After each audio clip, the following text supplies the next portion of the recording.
The PWC Network. What the world is watching and listening to.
Who's going to join Mr. McMahon's Kiss My Ass Club?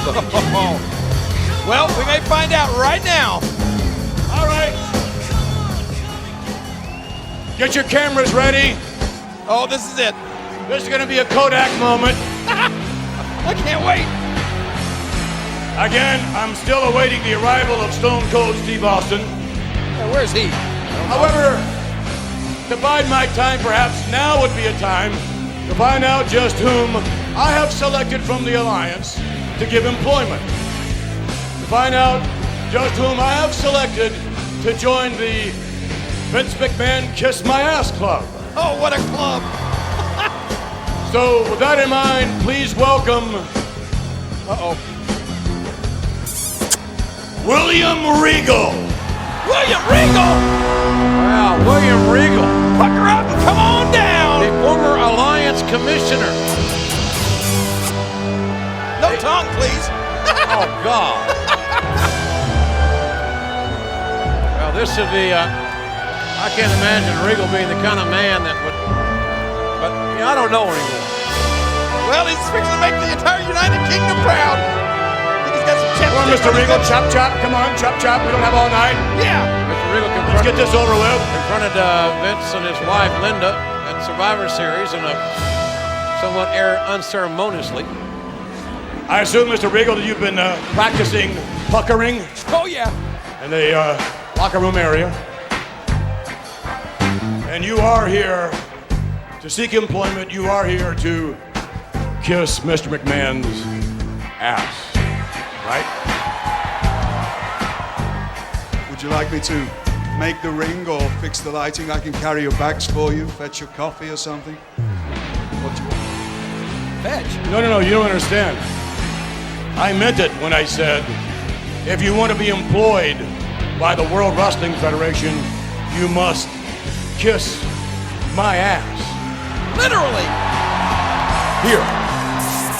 Like that. Literally mean I've got to kiss your bottom in front of all these people. Yeah, his bottom, his bum, his butt. That's exactly what I mean. No. Do you want a job or not? Yes or no? Because if you don't want it, there's a whole line of Alliance guys back there willing to kiss my ass. So what is it, William Regal? Yes or no? You don't have to. What a decision. You want a job? You want work? Hey, what'd he say? Yes, good. Yes. So let's get to it, shall we? Oh my gosh!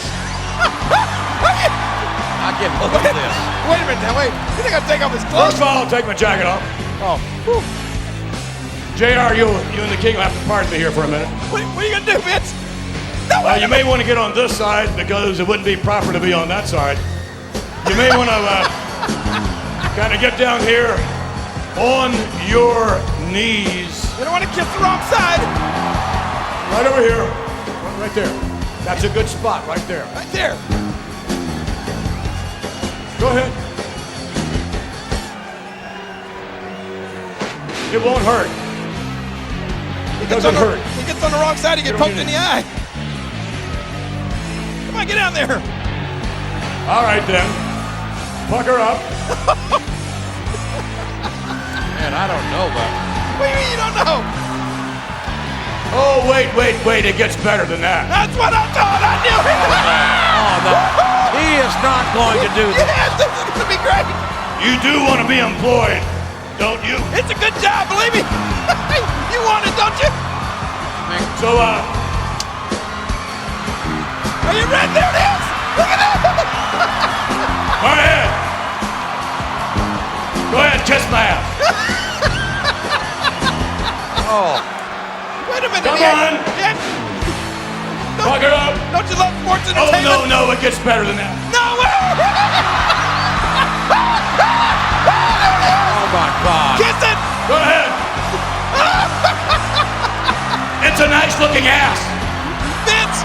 It's broken. It's cracked. And watch, I can even make my ass do tricks. Watch this. Don't cut the cheese. Wriggle's got to Go look ahead. Wriggle's got to look Kiss at my fear. ass. Oh, wait a minute. What's he doing now? I'm not about to let anybody kiss my ass who has chapped lips. Oh, no, you're kidding. Put that on. And now he's got to use Vince's own Put it on. chapstick. Can I borrow your toothbrush? Oh, I'm so glad to be back to see this. I thought Regal, I just don't think Regal's going to go through with this. What do you mean you Put it don't? on. Let's get this over with. He got some big lips, too. He can French kiss a moose. Come on, get down there and kiss it. This is gonna All be right. Now, damn it, kiss my ass. great. Join the club. Charter member. Is he going to do it? Oh, I'm about to faint. What if he passes gas?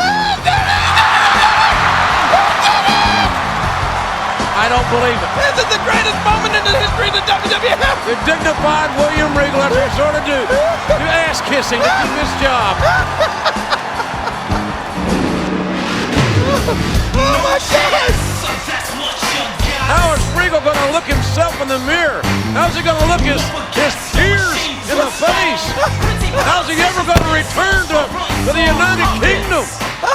Forget about that. Oh, at least he's got a job. Let's see it again. The best replay of the night.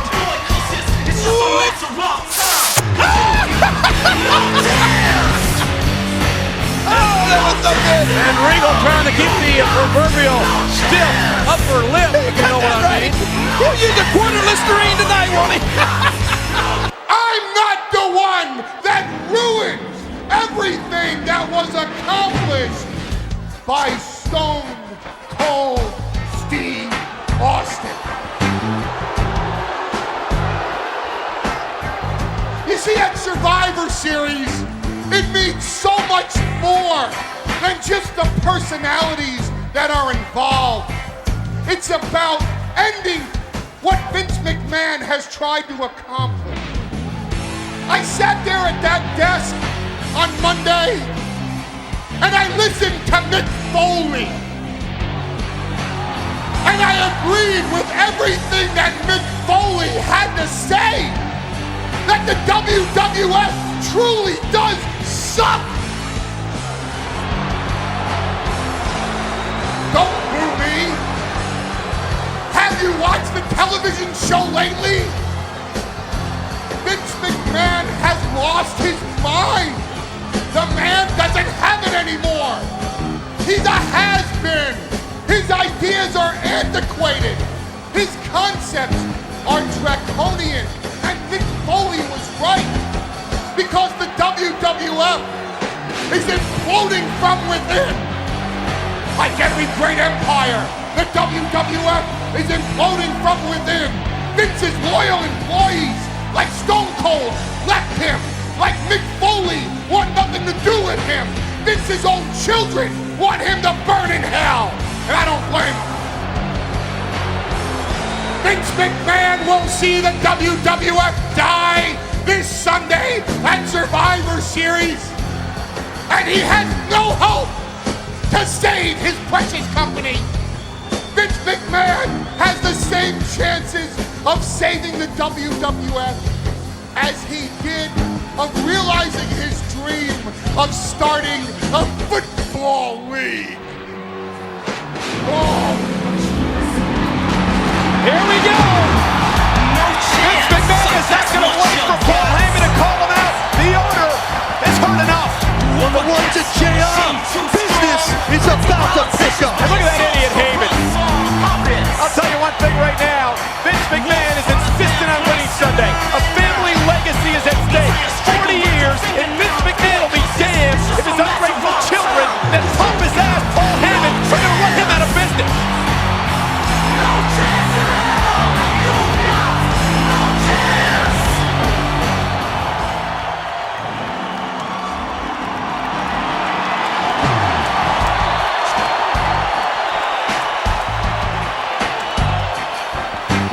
I want you to know that I was down on my knees because I know that you're used to men kissing your ass, Vinny. Every time you walk in the back there, here's Patterson and Briscoe. Oh, what a great idea you had, Vince. You like men kissing your ass, don't you, Vince? Huh? And that's what you're all about. A billionaire! The billionaire Vince McMahon!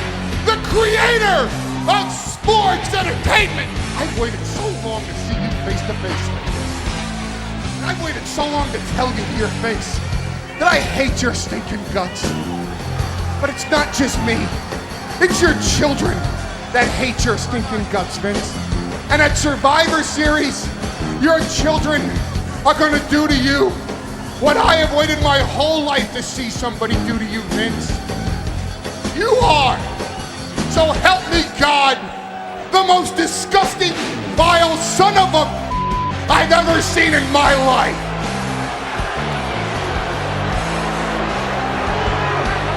You took Hulk Hogan's blood and you built Titan Towers.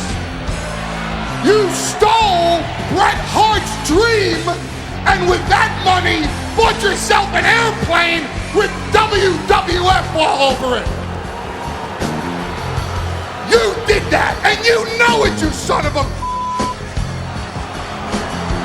You stole Shawn Michaels' smile, took your company public, and made yourself a billionaire. But not a self-made billionaire, like you like to tell everybody you are. Oh no! See, you're a billionaire on other people's hard work. Your father, Vince McMahon, your father went around the country and shook the hand of every, you know I'm telling the truth, don't you? You know in your heart I'm telling you the truth, that your father shook the hand of every promoter in this country and swore to them that he'd never compete against them, that his son would never compete against them. And when your father died, you competed. And with your ruthless, merciless, take no prisoners attitude, you drove everybody out of business, didn't you, Vince? You ran all the competition into the ground and you stole all their ideas and you made yourself a billionaire out of it. And you know whose ideas you stole the most, Vince? You stole mine. See, I don't give a damn about Don Owen and Sam Muchnick and Jim Crockett. I care about what you did to me and my family. How you stole my dreams. How you stole my legacy. How you stole everything that ECW represented.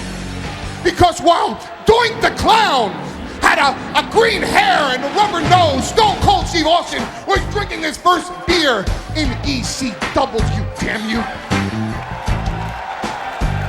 While Bobby Heenan and Gene Okerlund were dancing around singing Tutti Frutti, ECW was producing the edgy TV that you named Attitude.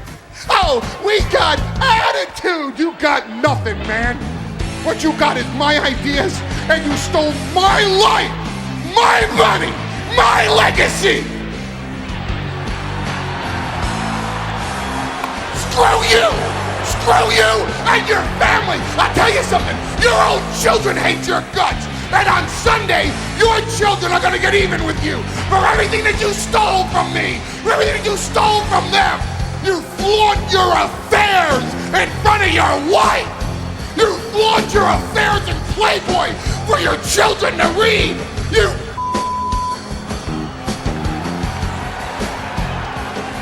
Look at Taz. Look at Taz.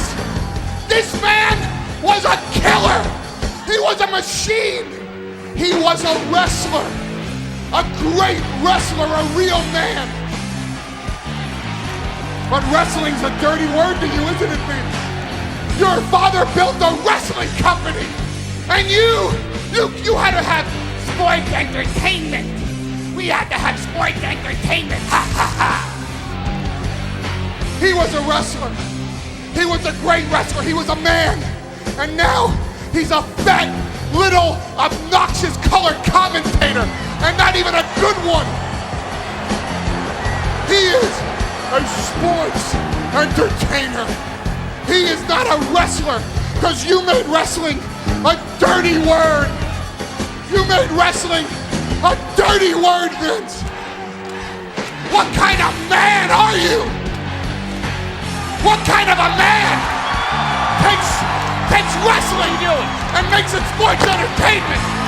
That's your Bible series. You're going down. You're going down, Vince.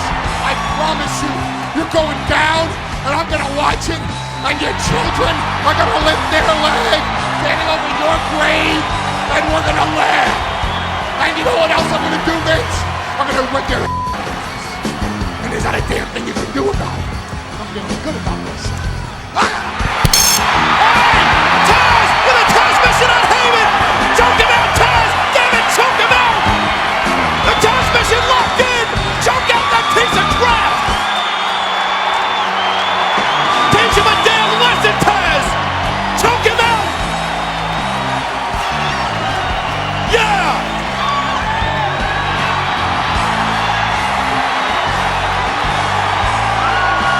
Paul Heyman, you are the epitome of the Alliance, because this Sunday at Survivor Series, the Alliance will choke.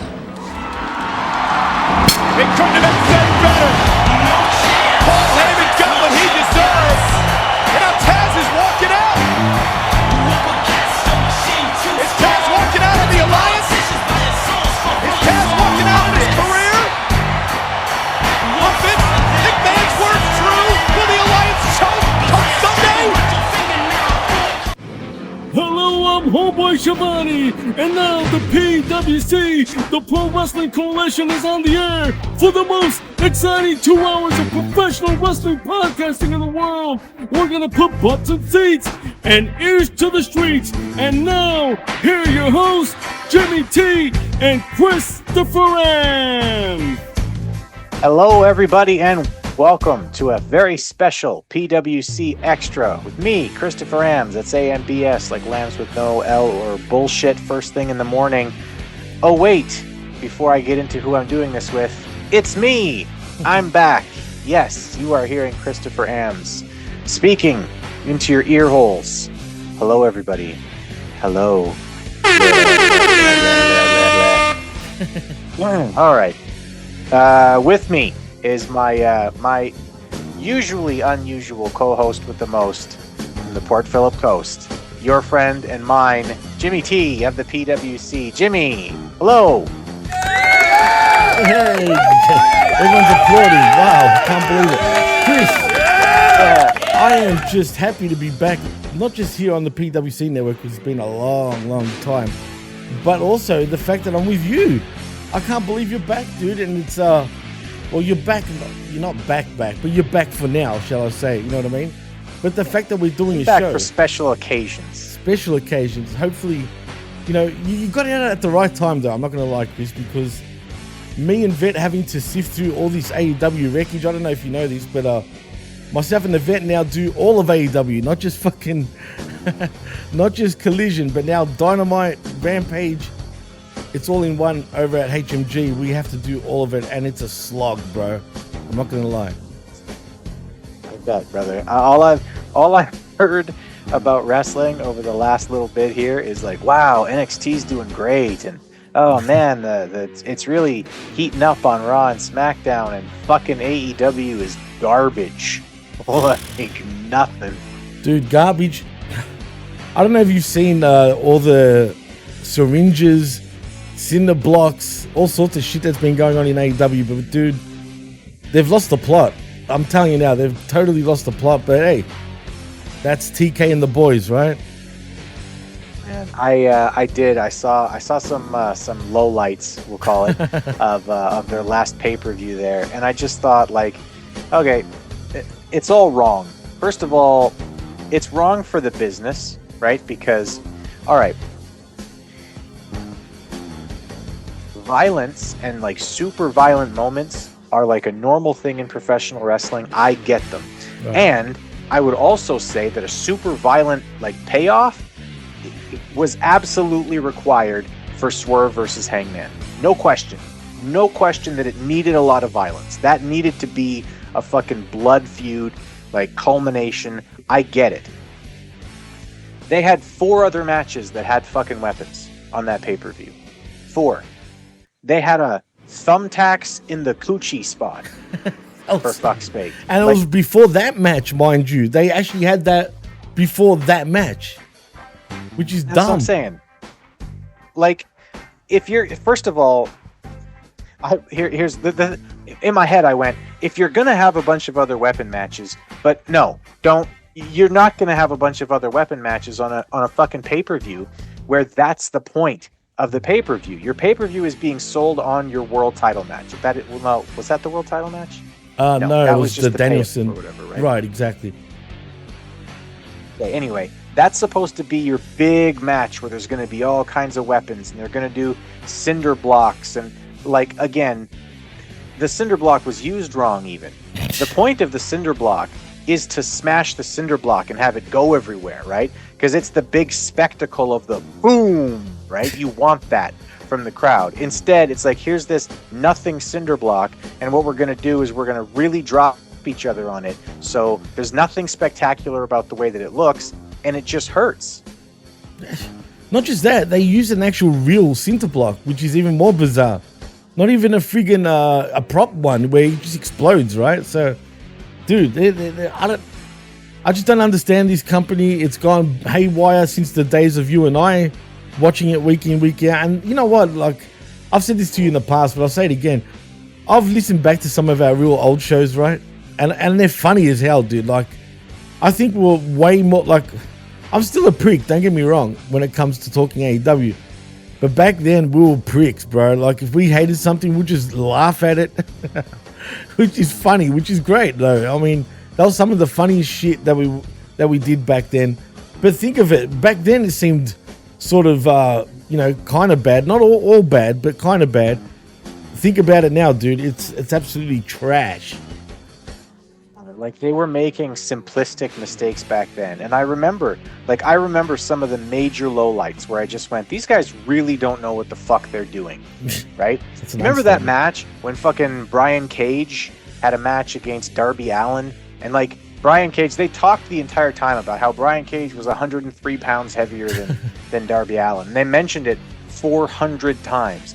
And Brian Cage is not 103 pounds of fat heavier than Darby Allin, which still would have been a huge advantage for a person in an actual fight. He's 103 pounds of pure fucking steroid muscles, right? Like, this guy is a fucking beast. I'm not shitting on him for real. Like, yeah, that absolutely. still takes a shit ton of work. 100%. Right? But like, this dude is a fucking brick house. And he couldn't even get a fucking 2 count in that match. That is completely the wrong way to book it. You book it so that Darby Allin is dying. And it just, if you need to put Darby over in that match, it has to be slip on a banana peel after he just won't quit, right? You know, Brian Cage beats the shit out of him super bad, but the kid just won't keep his fucking shoulders down. Right. And the whole time Brian's looking at him like, bro, are you fucking serious? I have to kill you now? Like, do I really have to fucking murder you, kid? Because, like, I don't want to murder you.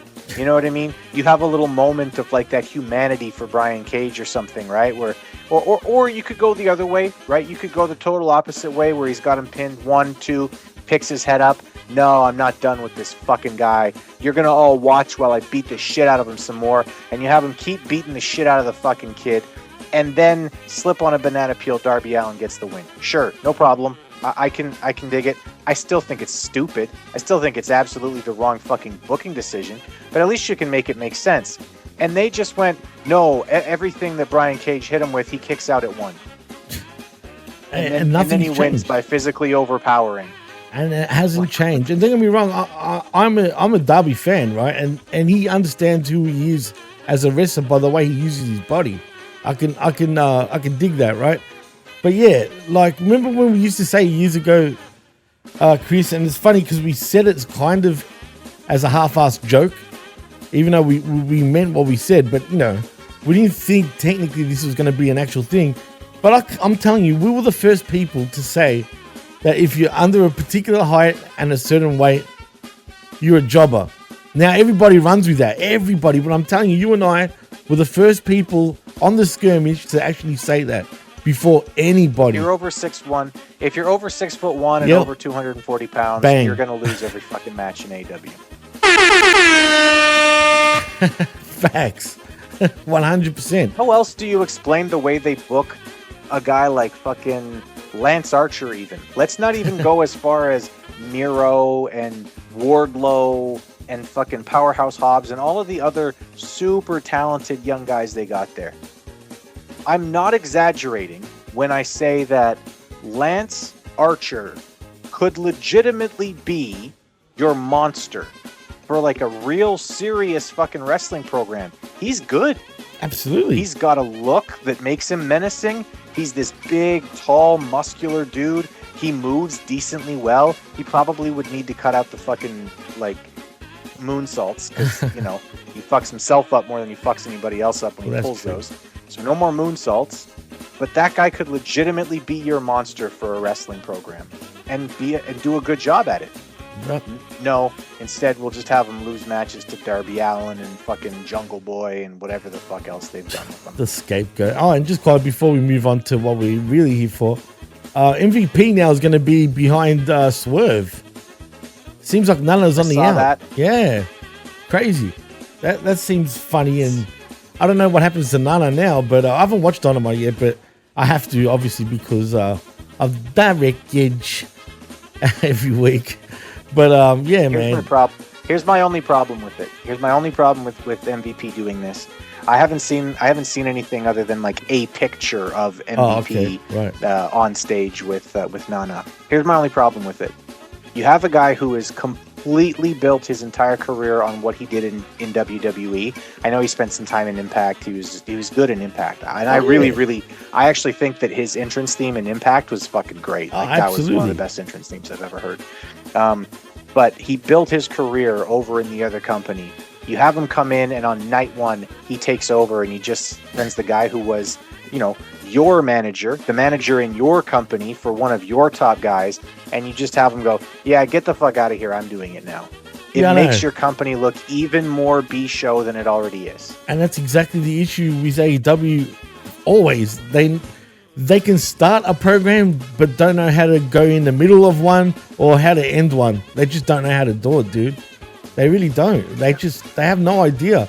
And they still have no idea. So they just do that, and then they expect you to just be like, forget about it. Do you know what I mean? Yeah. Or just it's ADHD booking. It's just like it's like, oh yeah, we're gonna do this thing, and we're gonna be, this is gonna be great. We're gonna focus on this, and it's gonna be really. Oh, look, a squirrel. Oh, a squirrel. Yeah.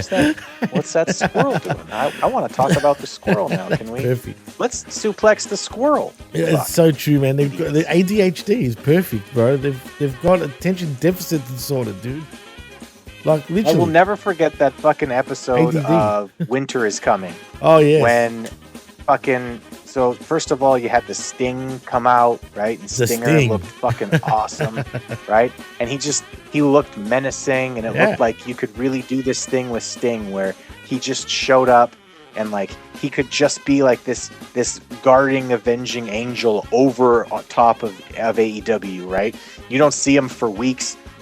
And then all of a sudden he rappels down in the middle of a ring where all the bad guys are fucking teaming up on a face, and Sting just lays everybody out, you know what I mean, and points his bat at them or whatever, and then like he goes back up into the rafters and you don't see him again, and you never know when Sting's going to show up, and he will just show up and he'll have these, he could be this great like overarching figure in AEW where like, you know, he's there but he's like not there but he's there, like, you know, like this almost a goat, right, this ghost of AEW. And instead, like the very next week, he's out there. Hey, Tony, how's it going, buddy? Remember when I was in WCW and we had bigger wrestlers and it was a bigger deal and I was making more money and we were making more money and fucking Kev was there. You remember Kevin Nash? He was great. Anyway, here's Darby Allin. Yeah, I know. I couldn't believe they did that, dude. And I remember how excited you were for that moment too.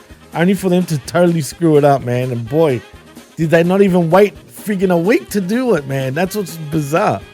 But that's AEW for you, and this is what Tony has to say. I'm serious. I'm not going to sit back and take this fucking shit. Did you hear that? All right. Well, from one great promoter to the other, let's get on with the show and what we're here to talk about, Jimmy. We are here to talk about Netflix's brand new series, McMahon. Yeah. Which is a chronicle of the life and times of the professional wrestling's greatest promoter. I don't even think you could say arguably. I think that he is unquestionably the greatest promoter in the history of professional wrestling. The guy who took it from really just its roots of being kind of a carnival act, kind of a sideshow, kind of a thing that every once in a while might catch on in a territory for a little bit, but was never really considered to be a serious thing, to the heights of the Attitude Era in terms of like the how important it was to the culture at the time, right? Or the money that they're making now. I mean, they're making more money now than they ever have. They're making money hand over fist. It's ridiculous the amount of just the fucking dollars and cents rolling into and out of the WWE right now. So much good stuff, but it's all about Vince. This whole thing is about Vince. And yeah, I mean, there were so many things about this show that didn't shock me. At this point, I've taken on a new idea when it comes to professional wrestling, and that's never surprised, always disappointed. That's Vince the That's Devil. where I'm at with that. Yeah. No, you're right. I mean, look, I'm not going to lie. I was going into this expecting so much more. Like, really. I don't know why I was, but I was. You know what I mean? I was thinking, because I'm sure you saw the statement that Vince McMahon actually brought out the day before, right? I did see it. Yeah, I read it. And he's saying, just remember there's two sides of the story and blah, blah, blah. Really, see, Eric Bischoff, for example, thinks they made him look good at first. You know what I mean? Like, like that hero story. But by the end of this show, or whatever you want to call it, documentary, biop, whatever, they made him seem like the devil. You know what I mean? Like, I don't know if I agree with that totally, but do you see where he's coming from, or is he like going a little too far by saying that? I didn't think it was that bad. I didn't think, sure, it portrayed him bad, but did it really? I think that if everything that's come out over the last 2 years hadn't come out already, right? I think that Vince McMahon and the people who are behind him, right, the Bruce Pritchards and all those other kinds of people, yeah, they would have been fine with the way that it was portraying. But I think that because, right now he's in the middle of a lawsuit and it's pretty fucking serious. Yeah. I think that he's probably going to be found innocent, or at least they're going to say, okay, you're guilty, but there's not really anything, whatever. It's going to be one of those things where he's going to slide, basically. He might be forced to pay some money, but who the fuck cares when you're as rich as God? Yeah, 100. But I feel like they were actually pretty fair. There was a number of things that they didn't talk about in this special that they absolutely could have, right? I was really looking forward to hearing, the reaction to the rumors of Vince McMahon and Shawn Michaels fucking each other. I was really looking forward to, them getting more into everything that happened with Patterson, with Pat Patterson. the Cream Team. I was looking forward to them talking more and more in depth about what happened with Snuka. Oh yeah, and absolutely. what Vince McMahon's role was in that. And they could have went into it. They could have done a lot more, I feel like, if what their point was to try to go after him. But I think that you definitely saw a couple of times during the show too that Vince McMahon has very thin skin when it comes to anything about himself. Yep. Like super thin skin. He snapped at two different people when they were asking him questions, and it's not just snapped at them, but like reacted to them like what they were saying was completely ridiculous. And the reason why he reacted that way is because this man has been surrounded by yes men his entire fucking life. He's like a spoiled child, bro. Absolutely. Bro, the way that he reacted to that one guy by swatting Costas. the fucking paper out of his hand. No, the other one that he was talking to. This was after the Costas interview. Yeah, I know which one you're talking. I remember, but I can't remember who it was he was talking to. But yeah, I know what you're Slaps talking the about. paper out of his hand, and then he's like, "Oh yeah, really? Is that hanging?" And like actually did that, that the way that like you talk to your kid when your kid's whining and you're like reacting to them, like stop fucking whining, you little shit. Bad, right? But to do that to like a grown man, and all the guy had said was like, do you think that you have any responsibility for the early deaths of these wrestlers? And McMahon said, no, I don't think I have any responsibility for it. And the guy was like, really? Like, really? Which, I mean, listen, like re-upping on a question is a pretty common fucking thing to do in an interview. Oh yeah. Right. Right. And at that point, like Vince McMahon is not a dumb guy. You should be able to respond with, yeah, I mean, listen, I feel terrible about what happened to these professional wrestlers. That's so true. I was close with so many of these guys. I loved these guys. I helped these guys make money and feed their families. They helped me make money and feed mine. We were part of a fraternity of professional wrestling, and what happened to them and their untimely deaths is terrible. But at the same time, it's show business, right? We run hard. We run really hard. And sometimes, people can't keep up with it. And so they turn to other things. I can't police every single person in my locker room. Right. It's impossible. He can't. And that's all he had to say. And that's the thing. You're so right, dude. If he actually had the brains and thought about it for a minute, all he had to do was like, listen here, they're all my personal friends. Like you said, it would have given him a reason. He would have looked like a good guy for losing his shit because he's talking about his friends the way he's talking about them, right? And that makes total sense. And he didn't do that, dude, which is bizarre to me because it's that simple. He didn't have to lose his shit where he looks like an idiot. Yep. It's so true, bro. I mean, I'm glad you said that. That is well said, man, because all he had to do was just do that, even if he didn't fucking mean it. You know what I mean? That's all he had to say. But nah, instead... How many times Vince McMahon said something he didn't mean? Like, right. He's not against lying to people. No, he says it open. He actually says it openly, pretty much. You know what I mean? Like, and you know what else disappointed me, dude? Like the Owen Hart thing. Because you know what they failed to actually bring up? Yeah, sure. If I died, I would have wanted the show to go on, but that's not the fucking point. That was a crime scene, bro. A fucking crime scene. It doesn't matter if you wanted the show to go on or not. The cops should have stepped in and said, no, this show's done and that's it. We need to investigate. But Vince is fucking way more calculated than that, all right? He probably did that, and I hate to say it, right? And because I don't believe he killed him, right? I don't believe that.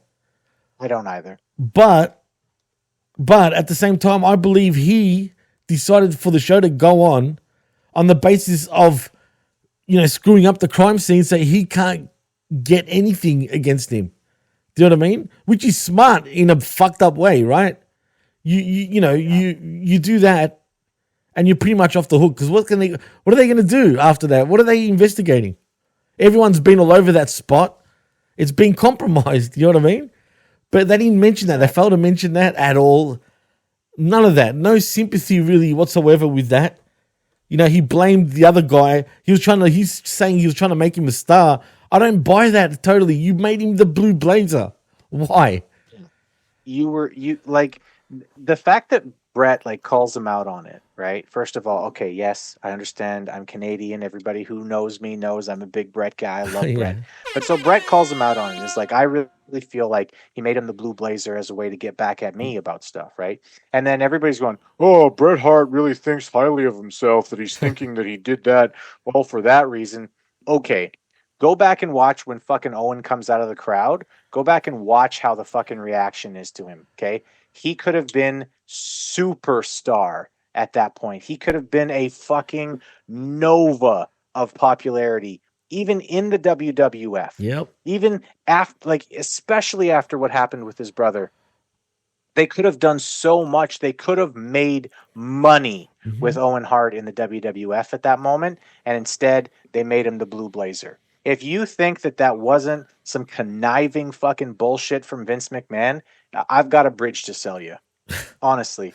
Because honestly, you see it later on in the fucking documentary too. I just finished watching it before we started recording. Oh, so really? Oh, so there's this thing where they're talking about how even Trish Stratus is like, hey, listen, sometimes you said no to things, right? And if and when you said no to things, you tended to get told, well, listen, shit might not happen for you. Maybe you're going to have to eat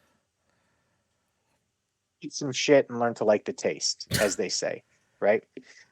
Unbelievable. And, she talks about how, there was a thing where I was scheduled to make out with a girl, and I said, I'm not doing that. I'm not comfortable with it.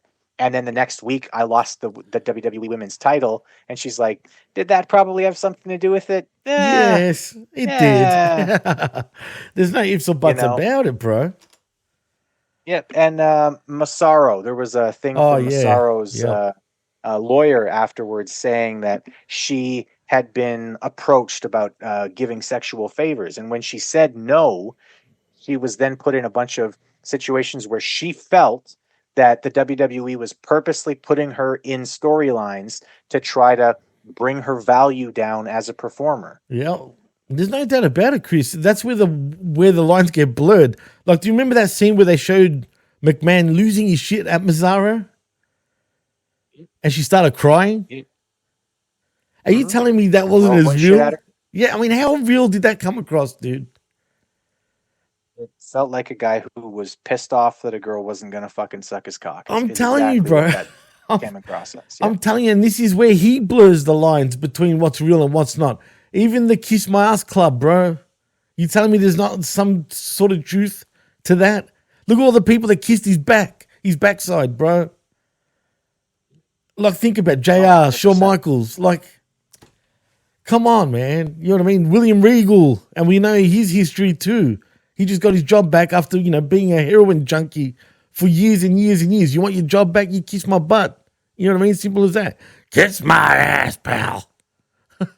I mean, on live worldwide television. I want to know that I can trust you. Right. It's no different than every other kind of situation like this, where there's a sexual predator who's in a position of power, who then says, listen, if you're going to get the big push here, if you're going to be in this superhero movie that's going to make you all kinds of money, or if I'm going to make this record for you,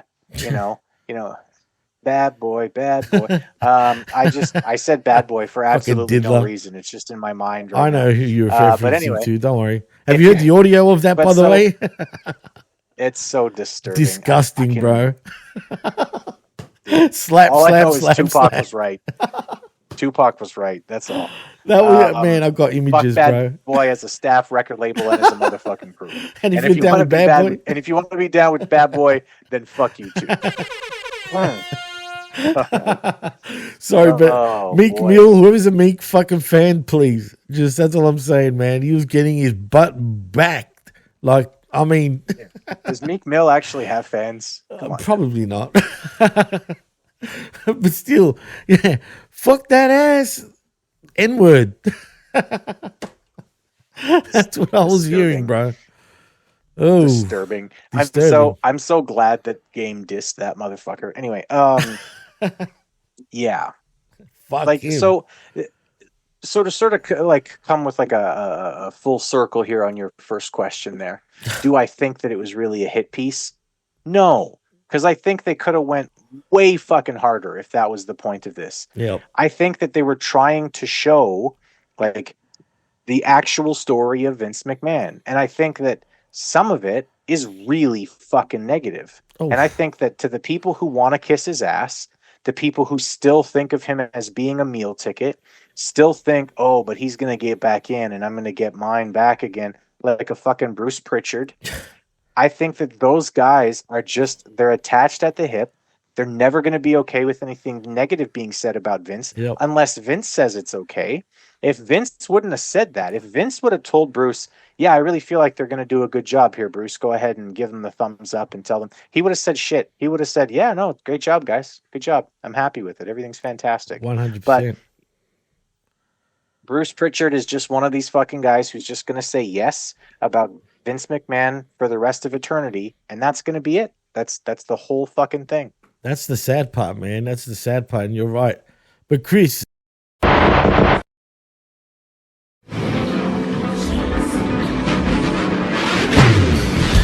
chance, that's what you got.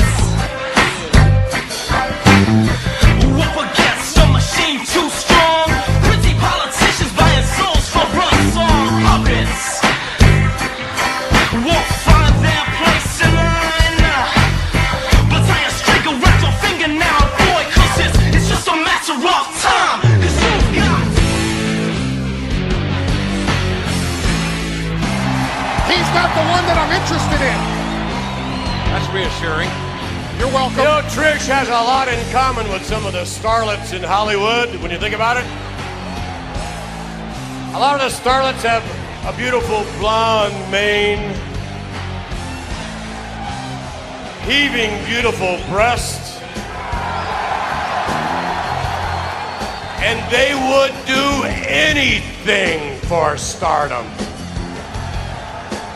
Just like Trish did last Monday night. Let me take you back a little walk down memory lane, shall we? It all started when Trish was in the ring with Mr. McMahon, and well, I asked her to get down on all fours. And then from there, I asked Trish to speak dogese, if you would. She actually barked, "I'm sorry." Then from there, that wasn't degrading enough, no. That wasn't humiliating enough. I asked Trish Stratus to remove her coat.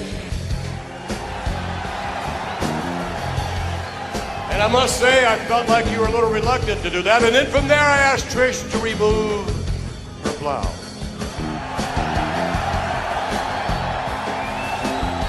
And that wasn't good enough. I then asked Trish to remove her skirt. And then there she stood in all her glory until I asked Trish to remove her bra.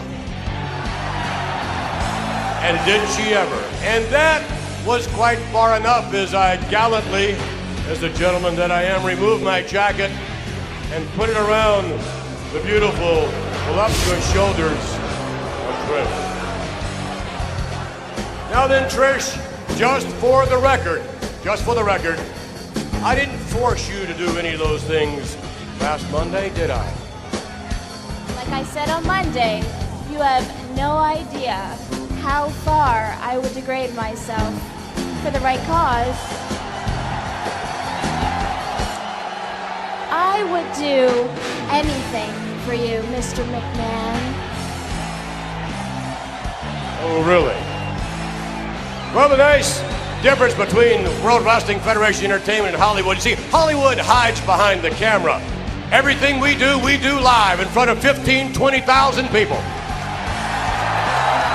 Check him out. That's my Oh, hero. how good it felt. Yes, it felt so good when, before that live audience on SmackDown, Trish and I brought my wife Linda out in the wheelchair. Oh, that was a moment. There we stood in front of my wife, and by the way, my wife at that moment could hear and see everything that was going on, just like she can tonight, because I made certain the attendants wheeled her little chair right up to the television set. So Linda, I know you can hear me, I know you can see me, and let's just one more time take a look at what happened on SmackDown. Oh, this is sick. Ooh, watch this. As they say at home, oy vey smear! Look at the tongue! Look at the tongue, Oh, say stop. Shut up. Shut up! That's not nice of you. Poor wife having to endure this. Now then, that would bring us to tonight. That would bring us to tonight, and I've been considering some sort of Hollywood sex scene before you people are not. Yes! Yes! I told you he's my hero! Forget Now, that. let's just say that, Trish, why don't you lie down on your back in the middle of this ring? Oh, for God's sakes. What is... Oh my. And let's just say that I get down here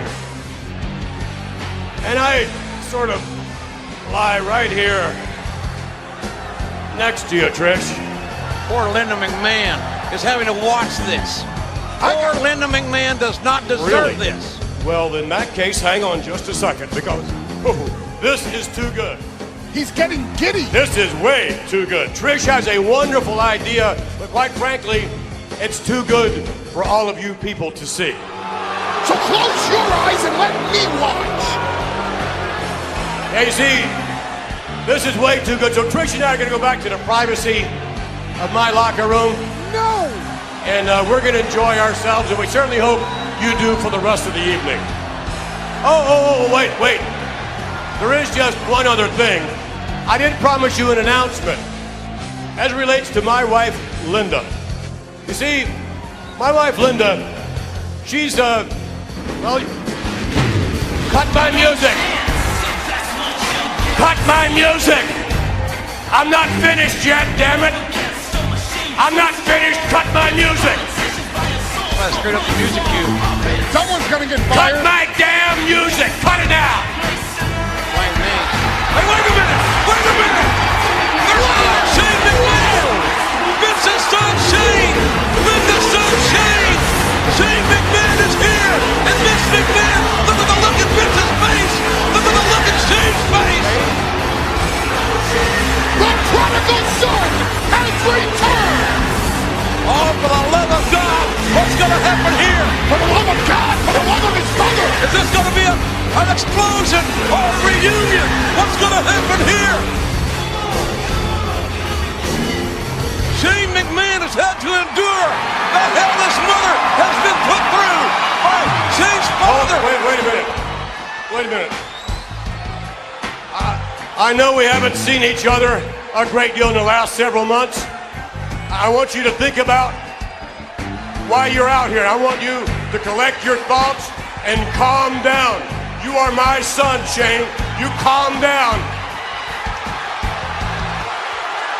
He looks scared. He looks scared. Just shake my hand like any father and son would do. Shake my hand. Shake my hand. Vince looks scared. Then just give your dad a hug. Oh! Shane, the right hands on his own man. Shane McMahon has beat the hell out of his father. He's out of his mind. He's going to pull his inheritance. There's William Regal, the commissioner, Vince McMahon's puppet, and William Regal. Now Shane taking out Regal, and then Shane has beat the hell out of Regal. Or Vince McMahon, get the hell out of LA.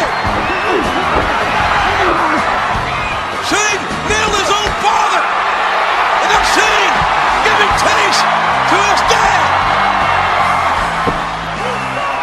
William Regal gave Mr. McMahon the opportunity to get the hell out of the ring.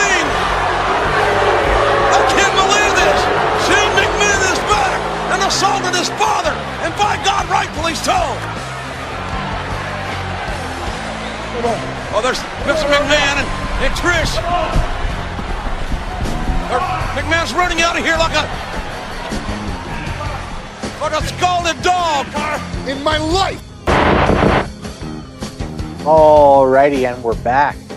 That was just sort of a quick little overview of what we thought about the McMahon documentary, but now we're going to break it down a little bit and talk about things in segments. I thought, first of all, why don't we start with early life and early career of Vince McMahon. So anything that stood out to either one of us in terms of like the early on stuff. So before he took over the WWE, let's say, right? Right. For me, two things really stand out. So one, he talked about his early life a little bit in an interview with Playboy, which was very interesting to read some of what he had to say back. I never know how much of what Vince McMahon says is real and how much of it is him portraying something, right? So when he talked about being physically abused and stuff like that, that felt real. I agree. The other thing that he mentioned specifically was incest being something that he dealt with as a kid. And it seemed to me like, at least in the documentary, they were suggesting that that was something that happened between him and his mother. Right. Yeah. You know, it's funny. What are your thoughts on that, Jimmy? Well, I have heard of that before, funny enough. I have actually heard of that exact thing. And here we are where he pretty much says it. I don't know, man, because he was kind of close to his mother too, man, towards the end. She lived on to be over 100, bro. I think 102, 103 maybe. I mean, and she was playing tennis apparently all the way till her death. But I don't know, man. I don't know what to think. Is that an excuse, to like hide his actual behavior? Is that what he does? I don't know, man, because it wouldn't surprise me if that's why he said that. So I'm not sure what to think of that. But then again, if it wasn't real, why would you say that, right? I mean, how are you going to say that about your mother if it's not something true? How are you going to say that about your mother? And then the reason why I don't think it's what you suggested is because in the documentary, Vince even says, some people, they say that having gone through that, gives them a reason for why they do it. And I just think that's bullshit, like, okay. Right.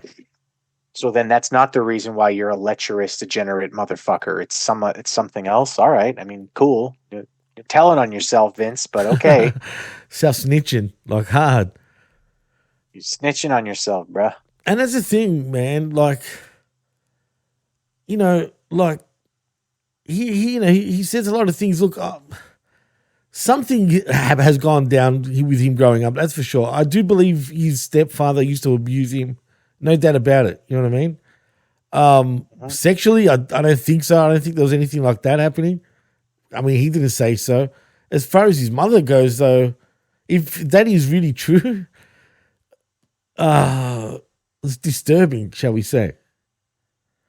I think, as somebody who's studied a little bit of psychology and been involved in social work for a number of years, something that you will see in people who have been abused as children is that they emotionally get kind of stuck at the age they were at the time. Right. So a lot of women who have been, victims of sexual assault when they're very young, they wind up being very meek and very childlike, right? They're like, yeah.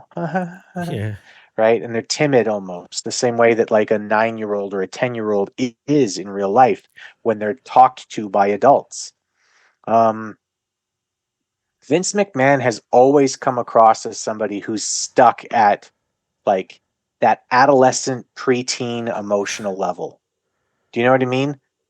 Like he everything is about boobs and oh, look at the big titties on that one, and I just want and like I love shit jokes, literally feces, poop jokes, and everything comes back to like and it seems like, from what we've heard, a lot of like the things that he gets off on are kind of degenerate sexual stuff, right? Like he wants to poop on people and whatever the fuck, right? What the fuck, bro?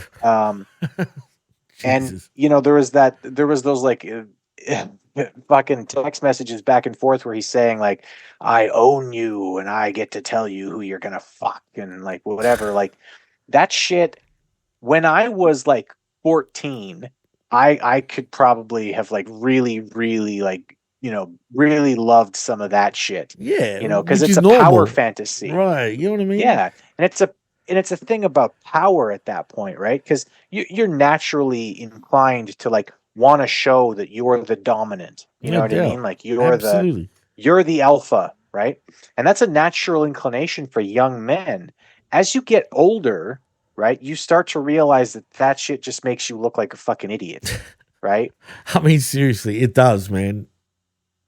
I mean, so like the other day, I was out with a couple of people. We were on a drive and we were talking about whatever, right? We were doing guy talk, right? And it was me and another dude who's in his mid-30s, and then there was this 22-year-old kid, right?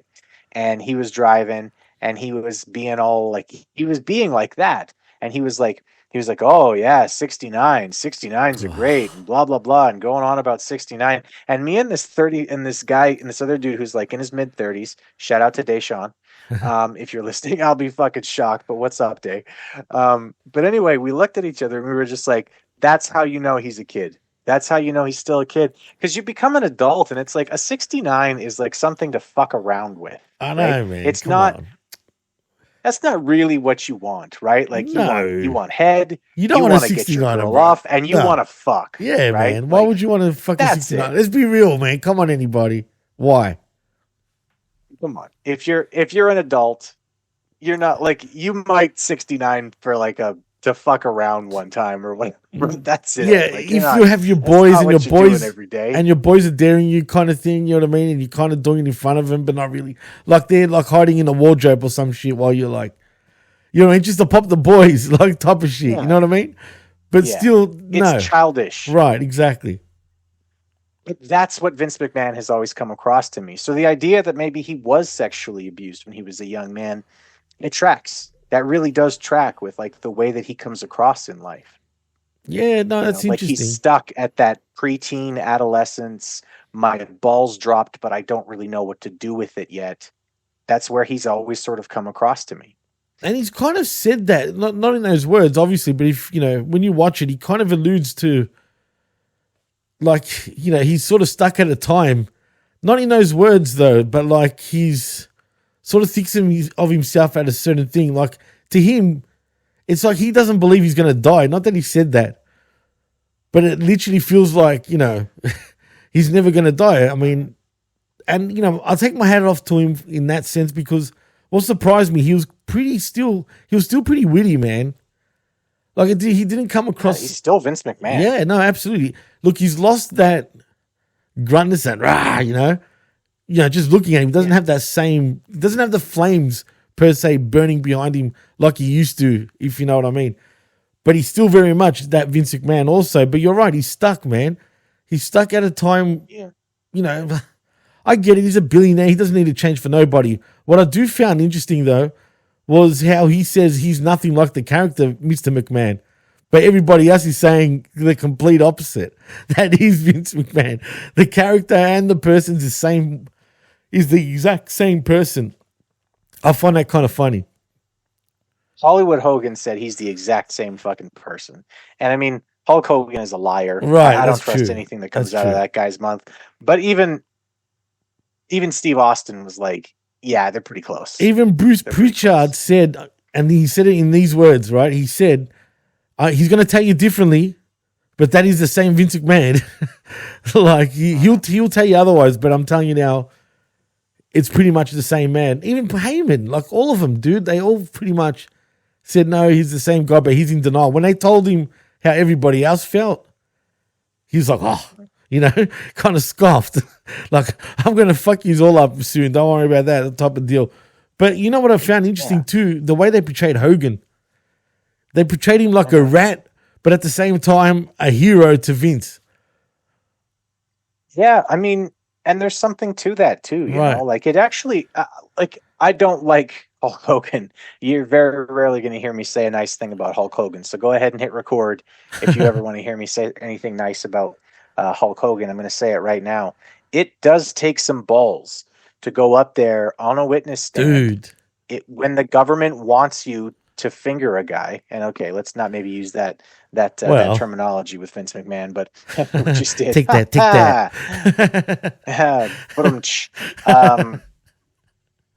But to go up when the government is expecting you to say, yeah, no, he did it, and to say, no, he didn't.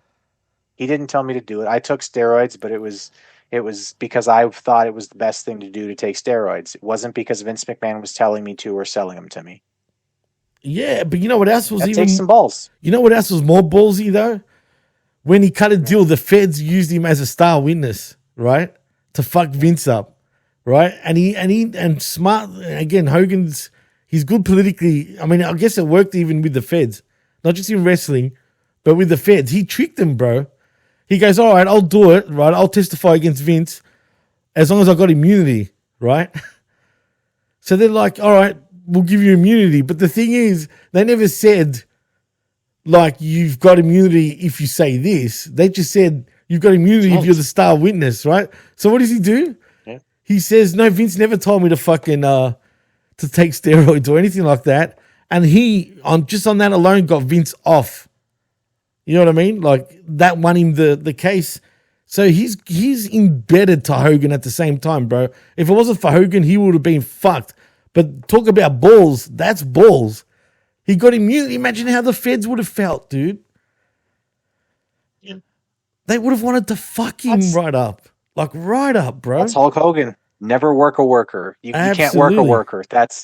Hulk Hogan is the ultimate fucking politicker, and he did it even with the fucking feds. I couldn't believe that. That's one thing that shocked me. I didn't know that part. I knew, like, he always got him off, but I didn't know he was, got an immunity and he was supposed to be the star guy for the feds. You know what I mean?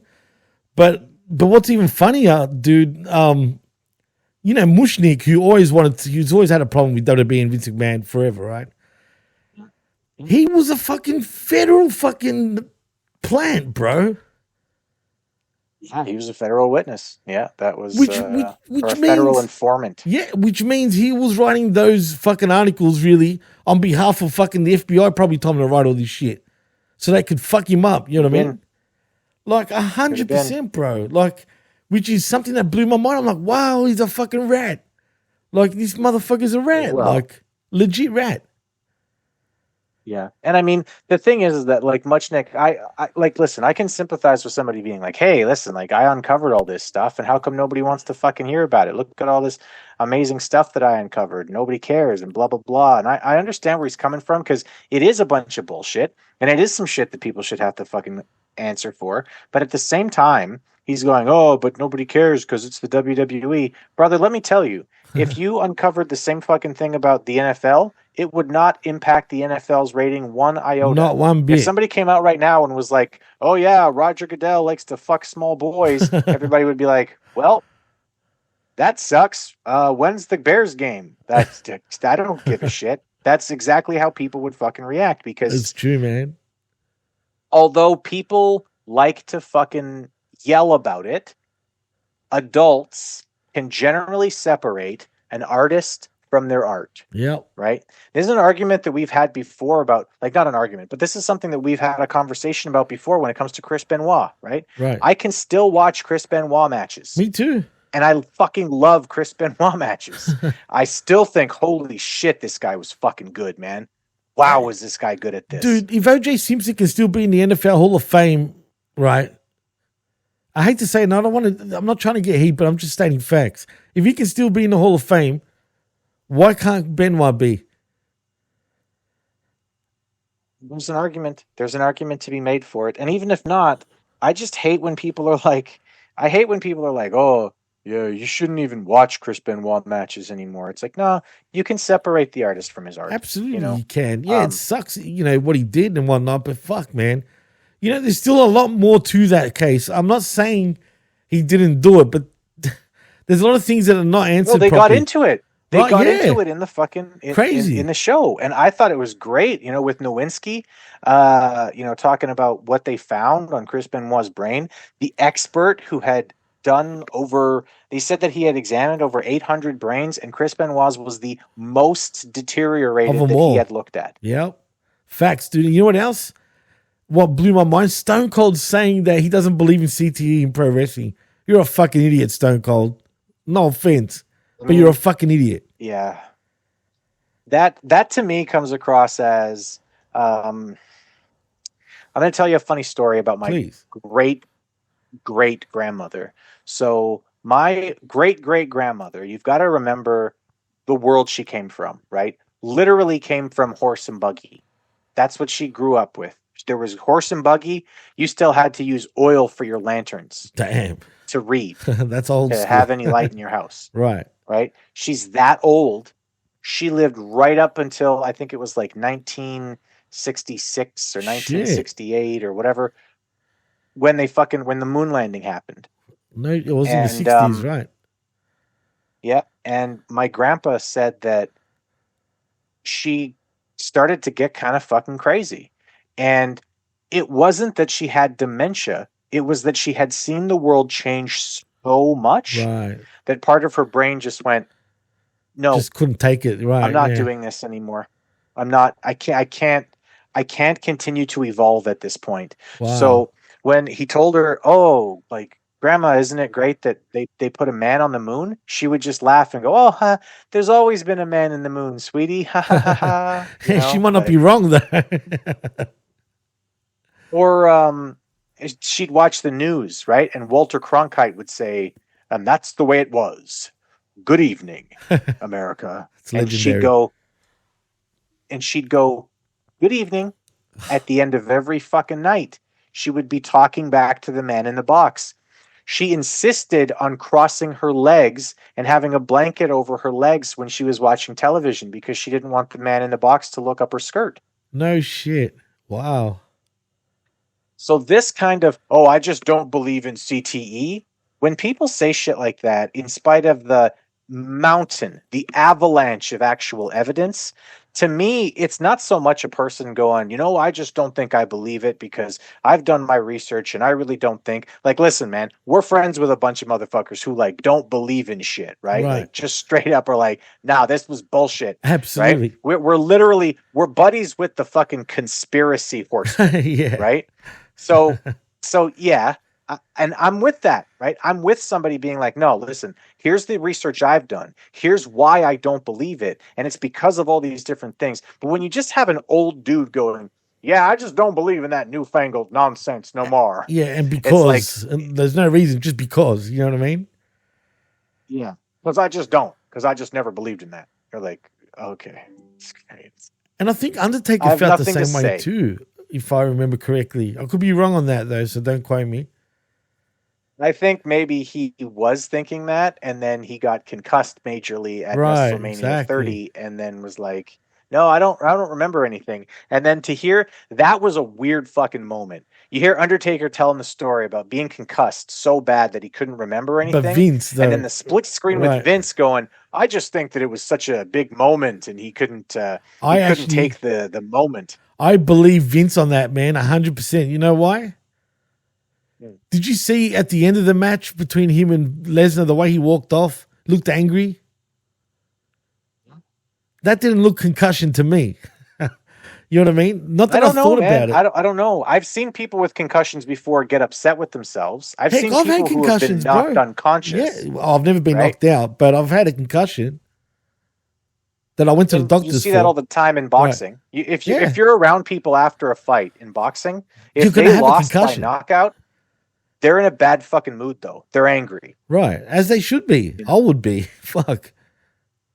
Right.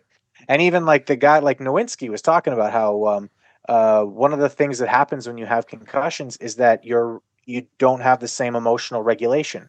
I can see that. Right? You can't regulate your emotions as well. So anyway, fucked up moment. The other thing that I really thought was interesting about the early career was just how badly Vince McMahon sucked as a commentator.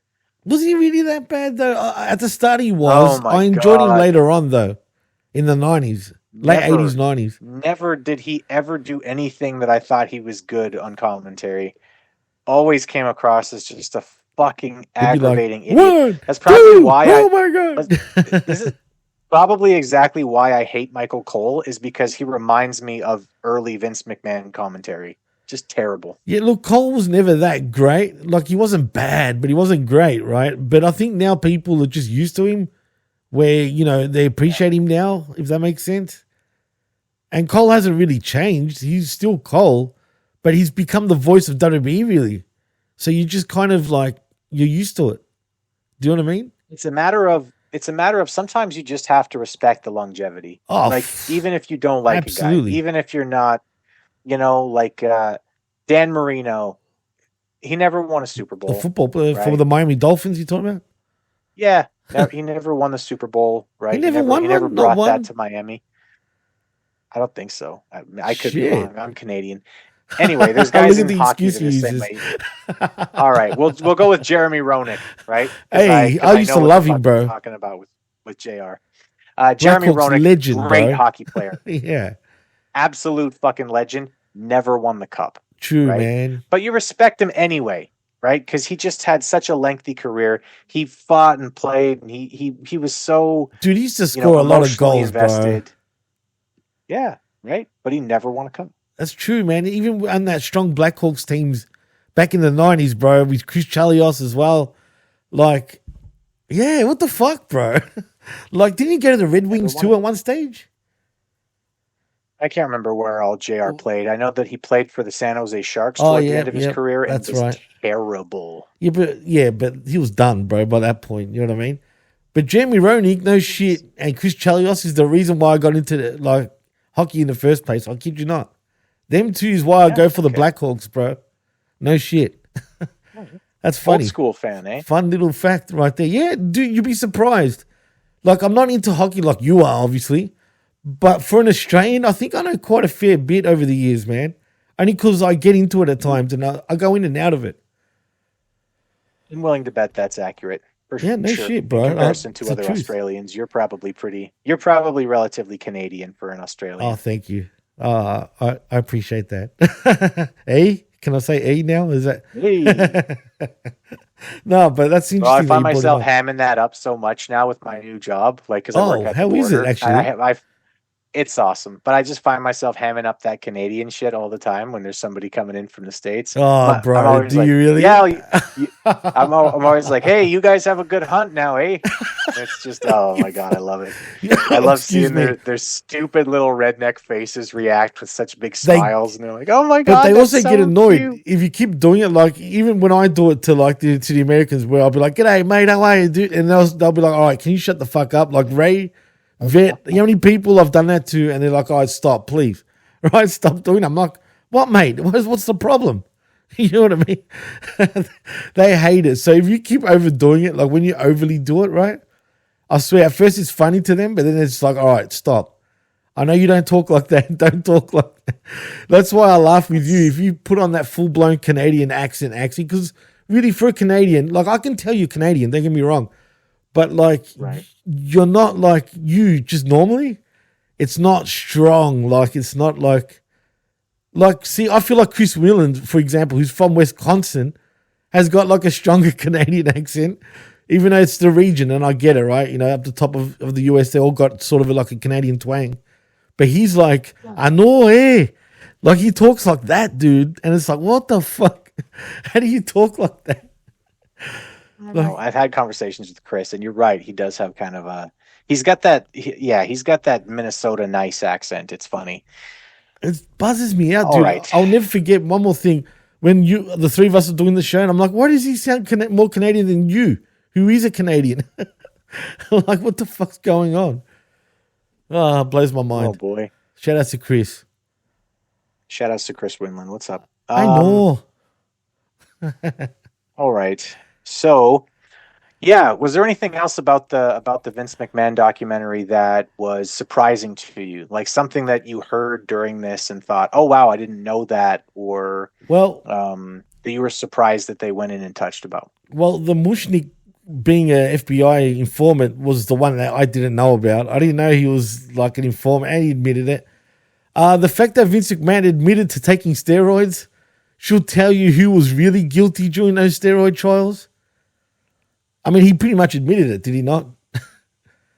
Yeah, but that's not what they were charging him with. No, right? no. What they were wanting to charge him with was supplying it, and he probably wasn't. No, he wasn't supplying it. Absolutely not supplying it. But that's why, what's his name? Zahorian, whatever his last name is, that's why he was there. Because of Vince. You think Vince didn't know what was going on?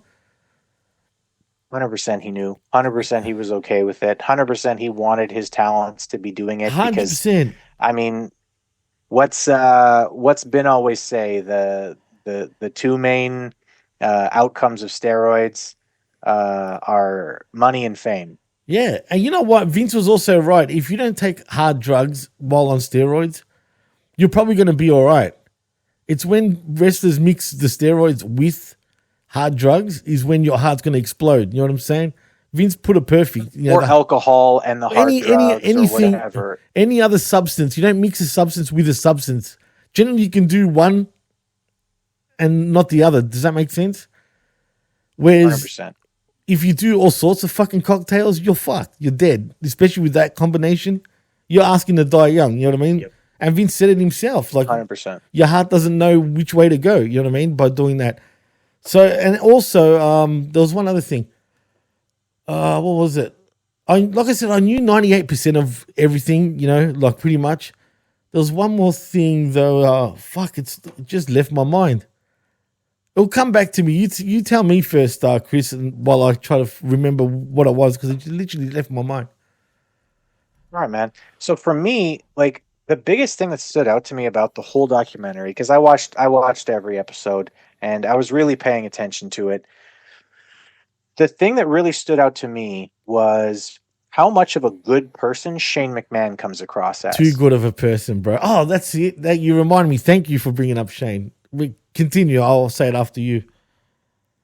That guy comes across as just being too fucking nice for the professional wrestling business almost. Like, and I don't just mean that he's like nice and dopey, like the way that people think of like a Dudley Do-Right character or something like that. But my God, that guy seems like a person with principles. 100%, bro. 100%. Absolutely. And when he's in there with a fucking cast of Vince McMahon, Bruce Pritchard, and fucking Hulk Hogan, God damn does Shane McMahon come across just smelling of fucking roses. He doesn't belong in the business for being too much of a nice guy, man, like in that sense. And that's what's sad, dude, because he so wanted to take over that company. And I still think that Vince McMahon did what he did for the exact reasons, man. No one's going to touch it. It's mine till I die, pretty much. Like, you aren't touching it. Like, he blew it up himself, bro.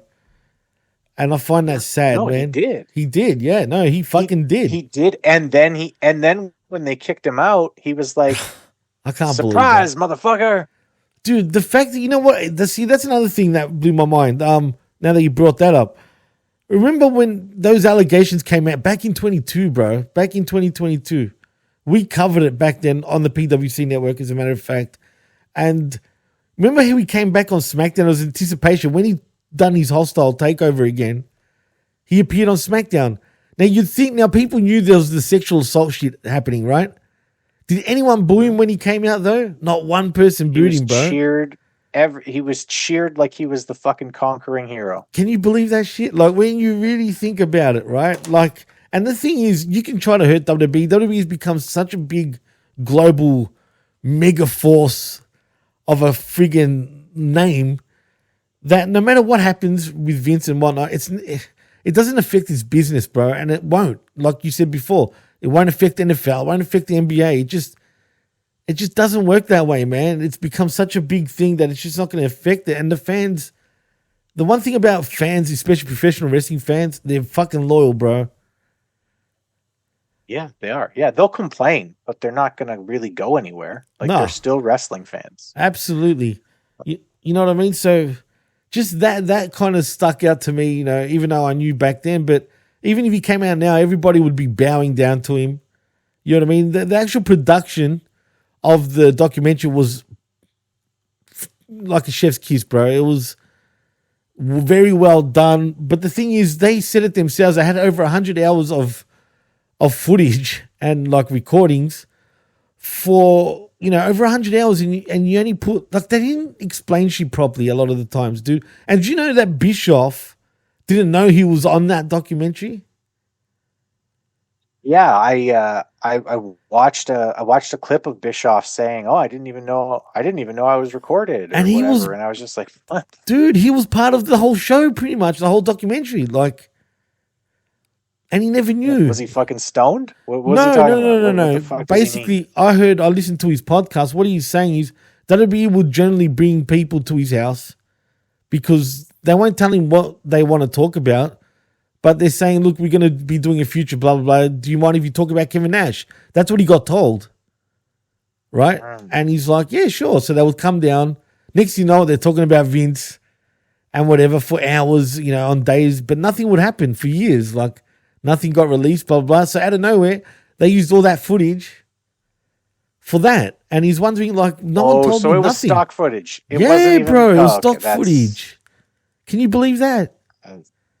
I can. That's Hollywood. But how good though did that look? Dude, that looked so good though. I would have never expected that. It was really well done. And I remember when it happened, and I remember you asked on the show. You said, what do you think? Because you asked both me and Vet. Right. You said, what do you guys think? Do you think that Vince McMahon will be back? And I laughed. I was like, of course he will.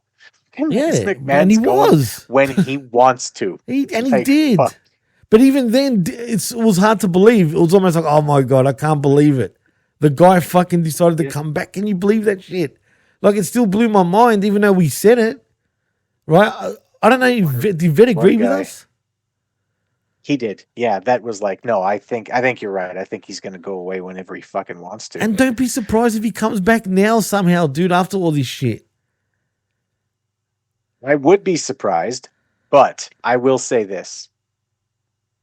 If he's still alive and he's vindicated in court, he's definitely going to make another appearance on WWE TV before he goes. Well, do you think he'll actually be like, I told you, I told you all? No, I think if he does come back because he's vindicated, it'll be like a special night where he goes into the WWE Hall of Fame or and what, then he just something dies? Like that. I mean, maybe. Is that what you're getting at? 2 days later, he'll have a massive heart attack like the Ultimate Warrior. Oh, I don't know. Say that. Man, that'd rest be in weird. peace, Jim Hellwig. Oh, absolutely. And even that's a weird conspiracy. You know, one day, Chris, we should do a show of the conspiracies of pro wrestling and what we think.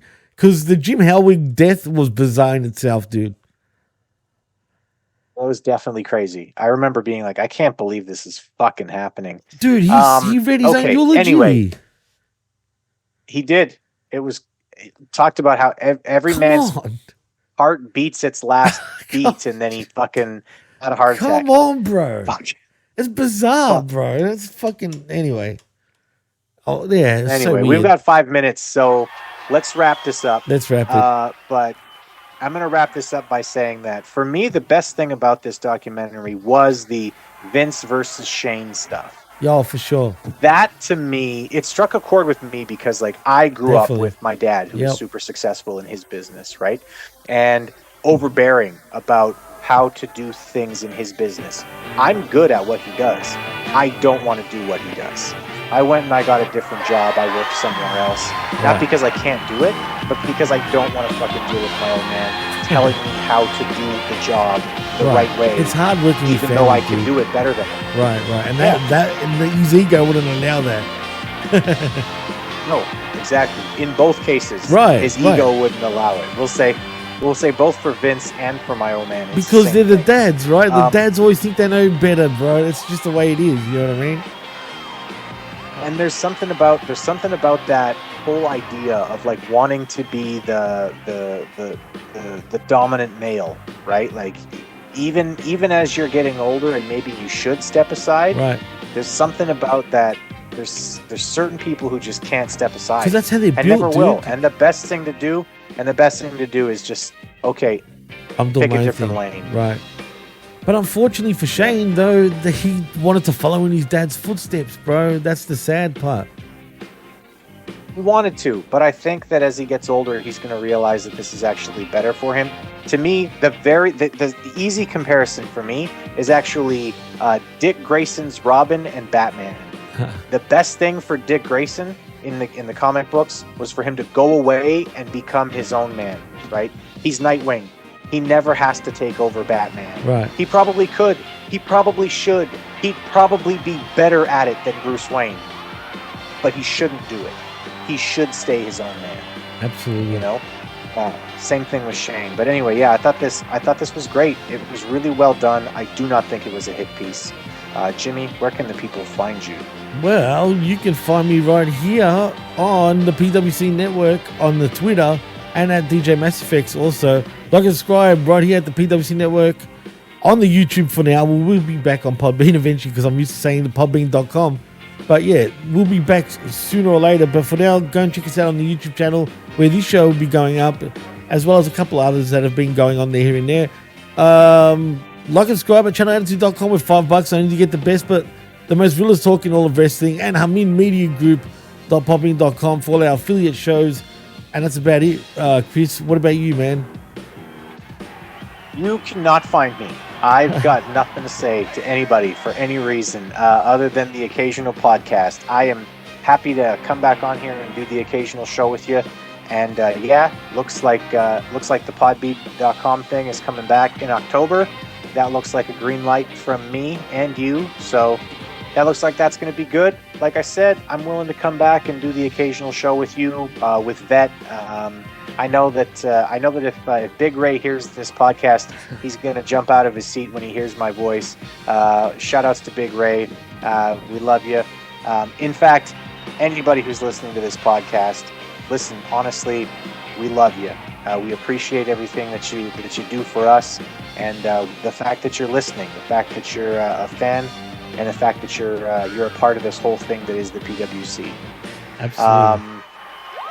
Yeah, man, it's good to be back. This was a lot of fun. I'm happy we got to do this. For sure, man. Absolutely. I've missed you, Chris, and it's good that we just jump back straight back in after so many months and still just hit it out of the park like it's nothing. That's how much we've done together, man. And hopefully I'll see you a lot more sooner than later, dude. Good night, bro. Anyway, for Jimmy T, for the PWC, I've been Chris Ambs. You've been the audience. Good night. We love you. Peace out. Mwah.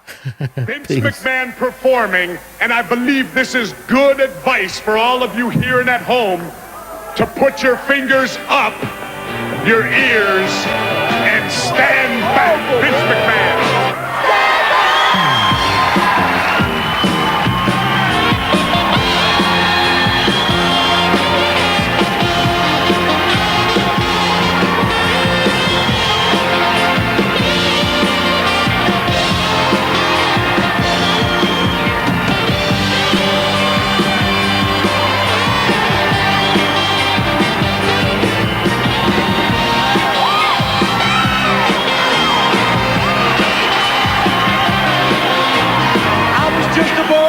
Everybody told me what I should do, who I should be.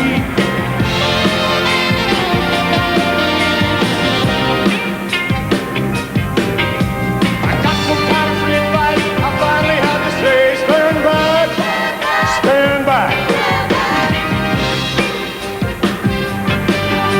They never understood the kind of man I am. I do my own thinking, got a lot of big plans. Stand back. Stand back. Stand back.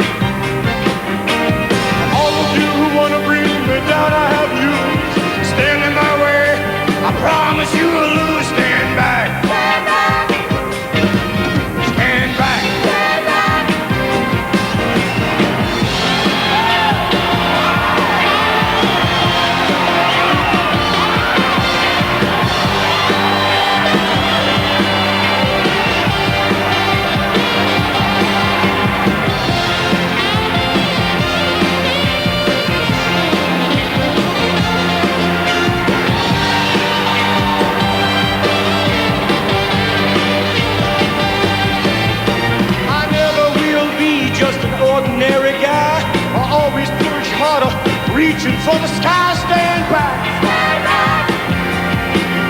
That's a fact. Stand back. I'm a man running wild, headed for the top. Never slowing down, and I'm never gonna stop. On the way you're gonna see a lot of men drop. Baby, watch them drop. Baby, baby. Yeah. Baby, baby, baby, watch them drop. Stand back. Stand back. Stand back. Stand back. Stand back. Stand back. Stand back. Men running wild, headed for the top. Never slowing down, and I'm never gonna stop. Along the way you're gonna see a lot of men drop. Baby, watch them drop. Baby, baby, headed for the top. Stand back. Stand back. Stand back. Stand back. Stand back. Stand back.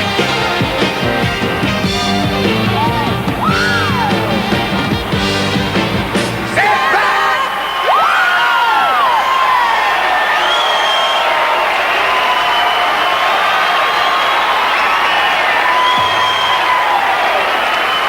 Hulk Hogan and the Hulkamaniac!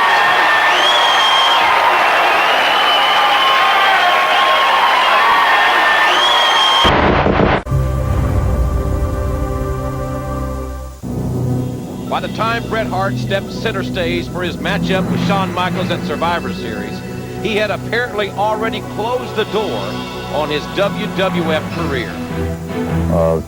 Given my 30-day notice with WWF, and right now I'm under contractual review with both the WCW and the WWF. I'm leaning strongly towards going one way. In the end, his actions spoke volumes.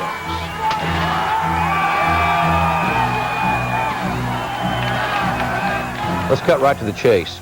7 days ago at the Survivor Series, did you or did you not screw Bret Hart?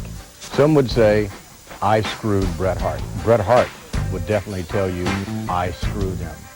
I look at it from a different standpoint. I look at it from the standpoint of the referee did not screw Bret Hart. Shawn Michaels certainly did not screw Bret Hart. Nor did Vince McMahon screw Bret Hart. I truly believe that Bret Hart screwed Bret Hart. You can look in the mirror and know that. I'm sure in some parts of the country right now there's a collective groan that you're not accepting responsibility, that you orchestrated the situation, and the fact that people are not going to understand what you mean by Bret Hart screwed Bret Hart. So what do you mean by that? Well, I will certainly take responsibility for any decision I've ever made. I've never had a problem doing that. Not that all of my decisions are accurate. They're not. But when I make a bad decision, I'm not above saying I'm sorry and trying to do the best about it that I can. Hopefully the batting average is pretty good. I make more good decisions than I do bad decisions. And as far as screwing Bret Hart is concerned, there's a time-honored tradition in the wrestling business. When someone is leaving, they show the right amount of respect to the WWF superstars in this case, who helped make you that superstar. You show the proper respect to the organization that helped you become who you are today. It's a time-honored tradition, and Bret Hart didn't want to honor that tradition. And that's something I would have never, ever expected from Bret, because he is known somewhat as a traditionalist in this business. It would have never crossed my mind that Bret would not have wanted to show the right amount of respect to the superstars who helped make him and the organization who helped make him what he is today. Nonetheless, that was Bret's decision. Bret screwed Bret. Some folks along the internet know that in 1996, Bret signed a 20-year contract with the WWF. Then I'm sure there are some at home now, some folks are saying, well, how could Bret Hart be, he's got 18 years left in the contract. How can he leave? Did Bret Hart ask you to leave the WWF, or did you ask him to leave the WWF? This was a joint decision, and it vacillated somewhat as well when we were making the decision. was a joint decision from both Bret and me.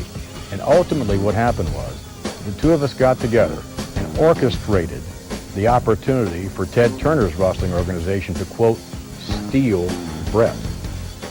I felt that for business reasons, if Bret Hart and the salary we were paying him was not justified, and Bret felt that for creative reasons, and the fact that he had become sort of second banana in his own mind to Shawn Michaels, who had, quote, stolen his spot. So for financial reasons on my part and creative reasons on Bret Hart's part, the two of us got together and decided, okay, let's do the very best we can for you, Bret. So the two of us orchestrated Bret Hart receiving a 3-year deal in which he is paid $3 million a year, which I believe is the richest deal in all of professional wrestling. And that's working 125 days a year. So I felt from a personal standpoint that if Bret wasn't a great investment any longer for the WWF, although I really didn't want him to go, but nonetheless, the least I could do for Bret is to help him help himself. And I told Bret, if in fact you do get this deal from Turner, I'm going to be the very first person personally to congratulate you. And I was. From a business standpoint, I didn't really want to lose Bret. He wasn't paying off from a financial standpoint, but nonetheless, I really didn't want to lose Bret. Certainly the bitterness of the loss of the Survivor Series could never be more prevalent. He stands in the ring and he spits in your face. Shortly thereafter, he is destroying WWF television equipment. Were you prepared for what happened after the match? I was disappointed in Bret when he hit me. Very disappointed. I sustained a concussion as a result of it, with vision problems to this day. I'll get over it. And I didn't think it was the right thing to do. Bret seems to be crowing about that I've read, where he feels proud of striking me. And it wasn't a question of a confrontation, because even at 52 years old, I dare say that perhaps things would have been a little different if there were a confrontation. I allowed Bret to strike me. I had hoped that he wouldn't. I'd hoped that we could sit down and try and work things out as gentlemen. That's what I'd really hoped for, but that's not what happened. Have you considered pressing charges or pursuing legal remedies for that situation in his locker room? I have considered it. I think those options are still available. I'm not pursuing it at the moment. And I guess maybe it all depends on Bret as to whether or not I do. If you were only a story writer, and the Survivor Series was the final chapter in the life story of Bret Hart, the WWF years, how would you have preferred to write the final chapter? As a storyteller, I would have hoped that Bret's story would be a dramatic one. I would hope that Bret's story would be one that would give him dignity. It would give him the poise to state that I was maybe the greatest WWF superstar ever in terms of his departure. And one way of being able to give back to the company, being able to give back to those individuals, those superstars who helped you achieve the level of success that you have. When you know that you're leaving in a time-honored tradition, might have been, for argument's sake, that after the most grueling match that Bret ever had in his life, that Bret was pinned. But in that small moment of defeat, Bret would have stood straight up and shown the whole world what a true champion, both as a human being and a wrestling persona, he really is. And if I had been Bret, if I were writing the story, I can see Brett, after a 1, 2, 3, simply saying, okay, to his opponent, you got the best of me. I want to congratulate you. I want to stick my hand out and congratulate you. And furthermore, I want everyone in the whole locker room to watch my match so that I can show for those who follow in my footsteps the way in a time-honored tradition this is to be done.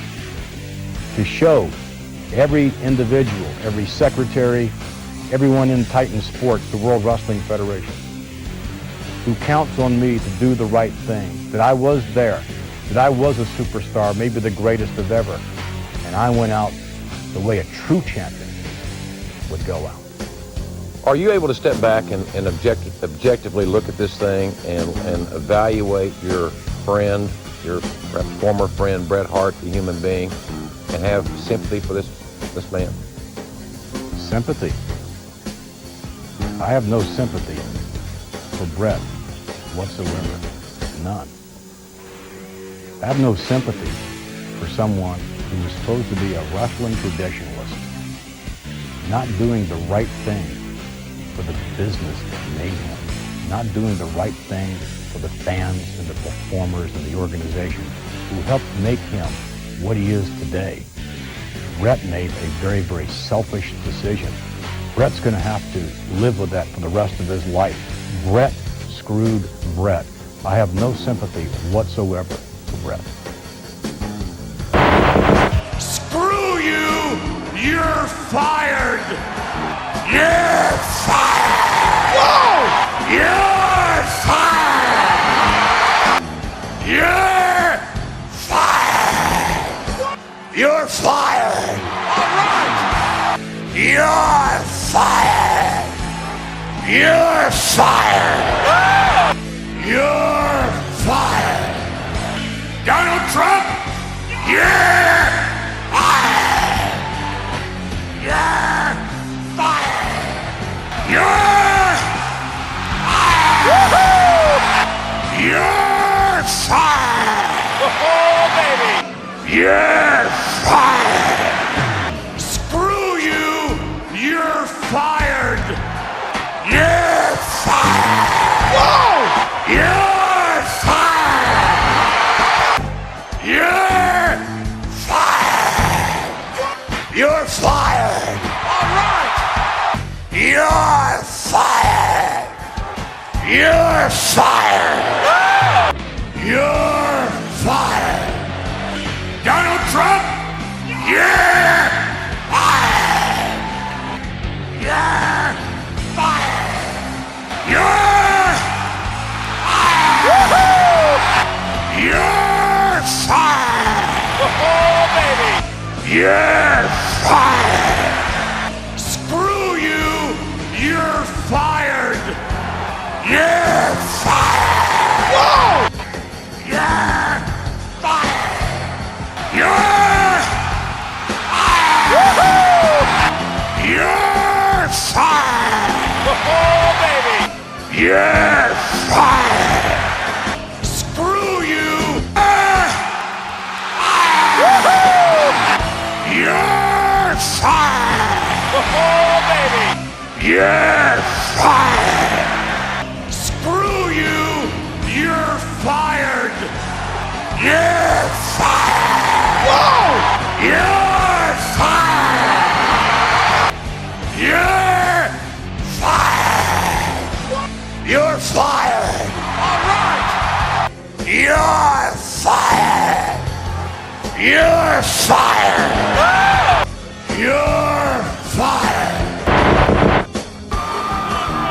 I can't impress upon you the importance of you and Jericho being on the same page at Survivor Series. There can be no other way. I talked to Jericho earlier about the same subject matter, and I think he understands. What'd he say? Well, he had a number of derogatory comments, but I don't know that he means any of them, quite frankly. I think he understands. Well, what'd he say? Well, he said that he was sick of the people's eyebrow. I didn't make him a bad guy. No, not at all. No problem. You say anything else? Yeah, he said he was sick of the people's elbow. No problem. Say anything else? Well, he said, and I don't think he meant it, but he said, if the people don't understand, then he's sick of the people.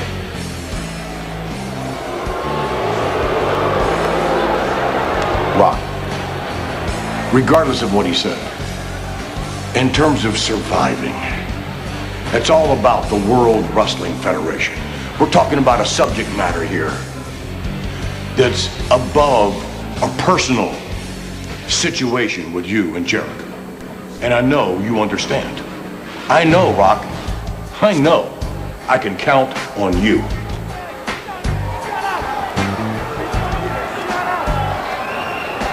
You can count on The Rock. As if to say, The Rock's not gonna let you down? You can count on The Rock not to let you down?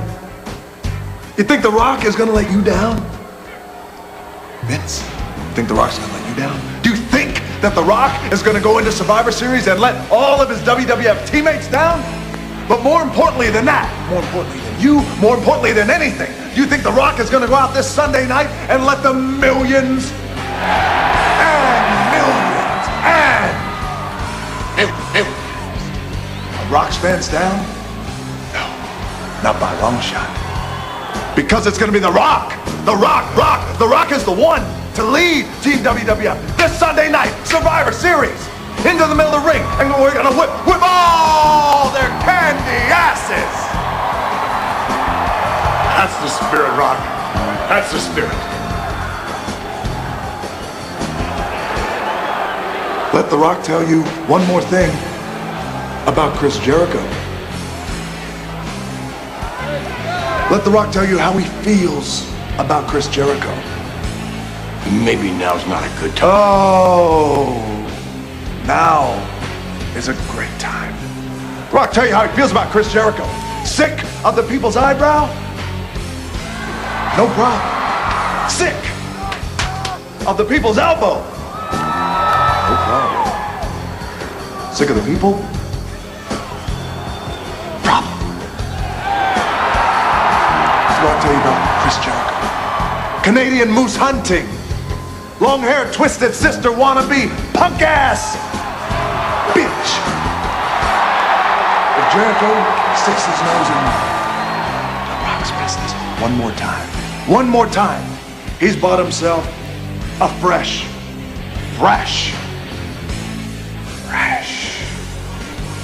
rummable ass kicking.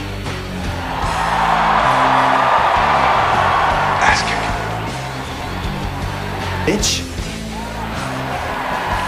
The Rock knows there's someone in the back. Well, when you went public, because you took the WWF public, right, and your whole media entertainment empire, whatever that is. I don't know. Whatever that is. I don't even know if you know what it is. I probably don't. Right. But I'm saying when you go public and everything, you don't get to the next day cash out all your stock. No, definitely not. Right. So But what they're would be a good you a billionaire. Right. the Are very you a next billionaire? day. I don't know. You are. It sounds good. Is it amazing to think that, I remember even when I used to watch you when wrestling first started, to take off again, it had its resurgence because of you.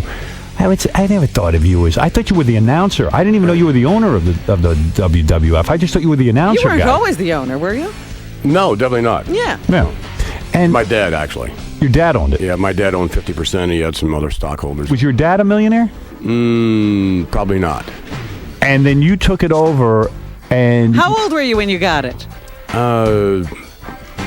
Late 30s, early 40s. And how long did it take before you really went on that rocket ship? Not long. I mean, actually, my dad, they had like little territories, back in the day. Mm-hmm. And my dad's territory was the Northeastern Territory.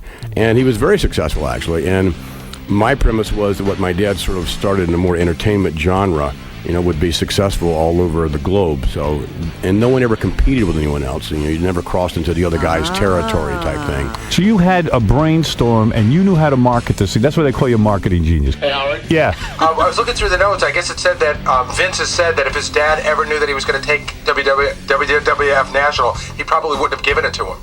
Well, yeah, that was because my dad had a lot of friends, these other, territory owners that owned these fiefdoms. My dad had a lot of friends and acquaintances. So, and in so other forth. words, you crushed these people. And I competed with them. Right. And you won. I mean, so what? Big deal. crushed them. You put them That's out what of you do in business, business. right? Sure. Yeah, why not? My dad was not too thrilled with that at first, though. And your dad has since died, right? Yes. He's no longer alive. You got brothers and sisters? Yes. I have a brother in Where Texas. are they? Texas. Is he in the WWF? No. Nothing to do with it. What does he do? He's in the He writes steel. him letters. No. Can I please Great borrow guy. some money, Vince? That's what he does all day. He's in the steel business somehow. Is he a What is wealthy? he stealing? I thought you were in the steel business. Is he a wealthy? I'm in the steel business. Is he a wealthy guy? I think he does all right. Right. Are you in don't touch with talk to him? him Oh yeah, sure. Oh, you are. You're close with him. But he doesn't show you his bank account or anything. Right. No. So when you make this kind of money, what is it you do with this money? I mean, do you buy homes? Are you a charitable guy? I mean, what do you do? I think you do. I can't speak for anyone else. He I can goes only out and speak for starts me. the XFL. Well, All right, there you go. That's one thing you do with it. Right. But other than that, you get up like everybody else, and you go to work. I love what I do. So I never really But work. do you have a like big you, mansion? Every guy I know. Well, wait a second. Every guy I know who makes the kind of money you make, they all say the same thing. I'd keep working anyway. You actually love what you do. I love what I do. You know the people You who do. don't go to work when they have this kind of money?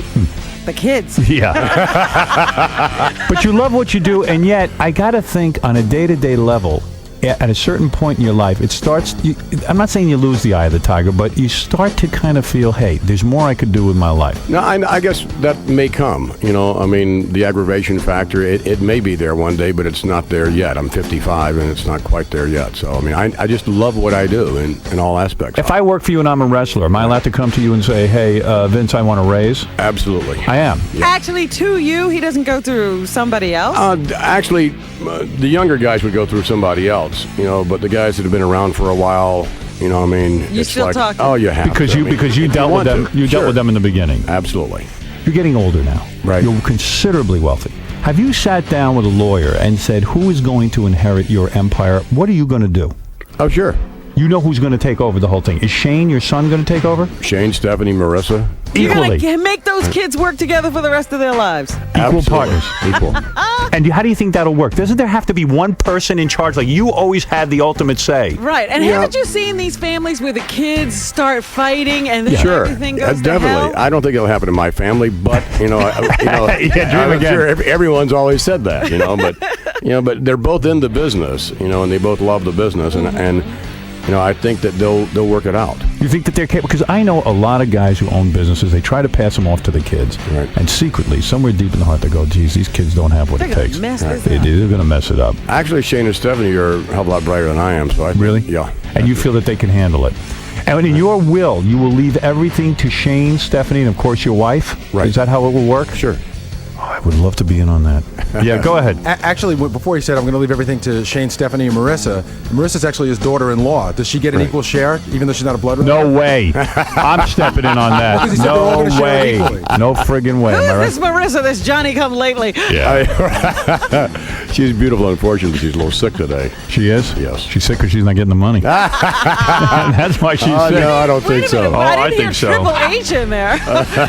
Yeah, right. Congratulations on all your success, and I love that Thanks, you came Howard. here today. That was great of you to do. Thank you very much. Very nice to meet you, and I would like to own a team in the XFL, and Keep wishing.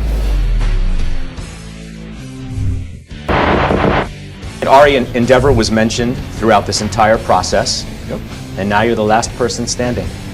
Why the WWE? He decided not to body slam me. But, we've brought together in a pure play UFC and the WWE into a new publicly traded company. It's very rare to get iconic brands like the UFC and the WWE together. Individually, they're incredible assets. together with the flywheel of Endeavor, which we built, I think makes them unicorns. Let me say it another way. Go. This is the biggest thing Ari Emanuel and Vince McMahon have ever done. Yeah. Combining forces like this, there's nothing like this. There's never been anything like this. People have been talking about this for a long time. There were a lot of other suitors Sure they here. were, you know, but Ari, really, the synergies, everyone was very interested in this, and I appreciate that. But the synergies that Ari brings, totally different than everyone else. So the Saudis were said to be interested. Sure. Liberty said Yes. to be interested, and others. Yes. And you had your pick. Yes. And Endeavor ends here up he is. the place. Well, you know the fun thing? We've known each other for 23 years. He, when I was a young agent, said, you know, why don't you represent us? It was an honor then. Throughout the pandemic, we got even closer. We sold the media rights. There's a lot of trust here. But I think we built a flywheel that Vince realized the value, and what we did with UFC, he could see what we could do with his assets. And I'll just give him a little credit right here. You know, he saw cable when nobody saw cable, and he built a national brand way back in the day when there was about 15 different promoters out there. He built an in-house sales force to sell the product that nobody had, pay-per-view, took it public, and last but not least, I think, you know, 5-6 years ago, he went direct to consumer when none of us were thinking about direct to consumer. So us being in business with Vince, and now you're sitting there with the guy who's seen around the corner better than anybody in our space, and him being able to play with our flywheel, just look out. That said, many doubted we would ever see this day, that you would ever be willing to sell a controlling stake in your company. Right. You are the WWE, and the WWE is you. So why? It's the right time. It's the right time to do the right thing. And it's the next evolution of WWE. I could probably do what Ari is right now with UFC. It'd take me 10 years. You know, the time I would grab those 10 years, he'd be 10 years ahead of you. So it's like, it makes all the sense in the world for all these synergies that we have, you know, to extract all of the value we can out of the marketplace. I can't help but wonder, and I have to ask you, had the scandal not happened, right, would we be sitting here today? Absolutely. Why? Because it makes sense. You take nothing's ever happened like this before. And again, I'm always looking what's best for our stockholders, what's best for the company. This is the best thing that's happened in a long, long time. All of the WrestleManias combined have been 39, including tomorrow. Does it really equal to the magnitude of what we will do together? Did that event push you towards this day faster than you thought you'd ever be here? No, it didn't really. In and of itself, no. But it's great that we can combine all of this news together at the same time. You know, I was talking to him when we didn't go public the first time. He and I started talking about we should be combined, right? I've been in business with him actually for 23 years, seeing what he's done. Like I was in business with UFC for a long, long time. And so I always thought about this combination, especially with the Endeavor flywheel, that we could add on to it and what that could become. And putting it into a new company as a pure play, there's nothing like it out there. And then I also think it shines, he gets value, which I don't think is captured presently in the WWE.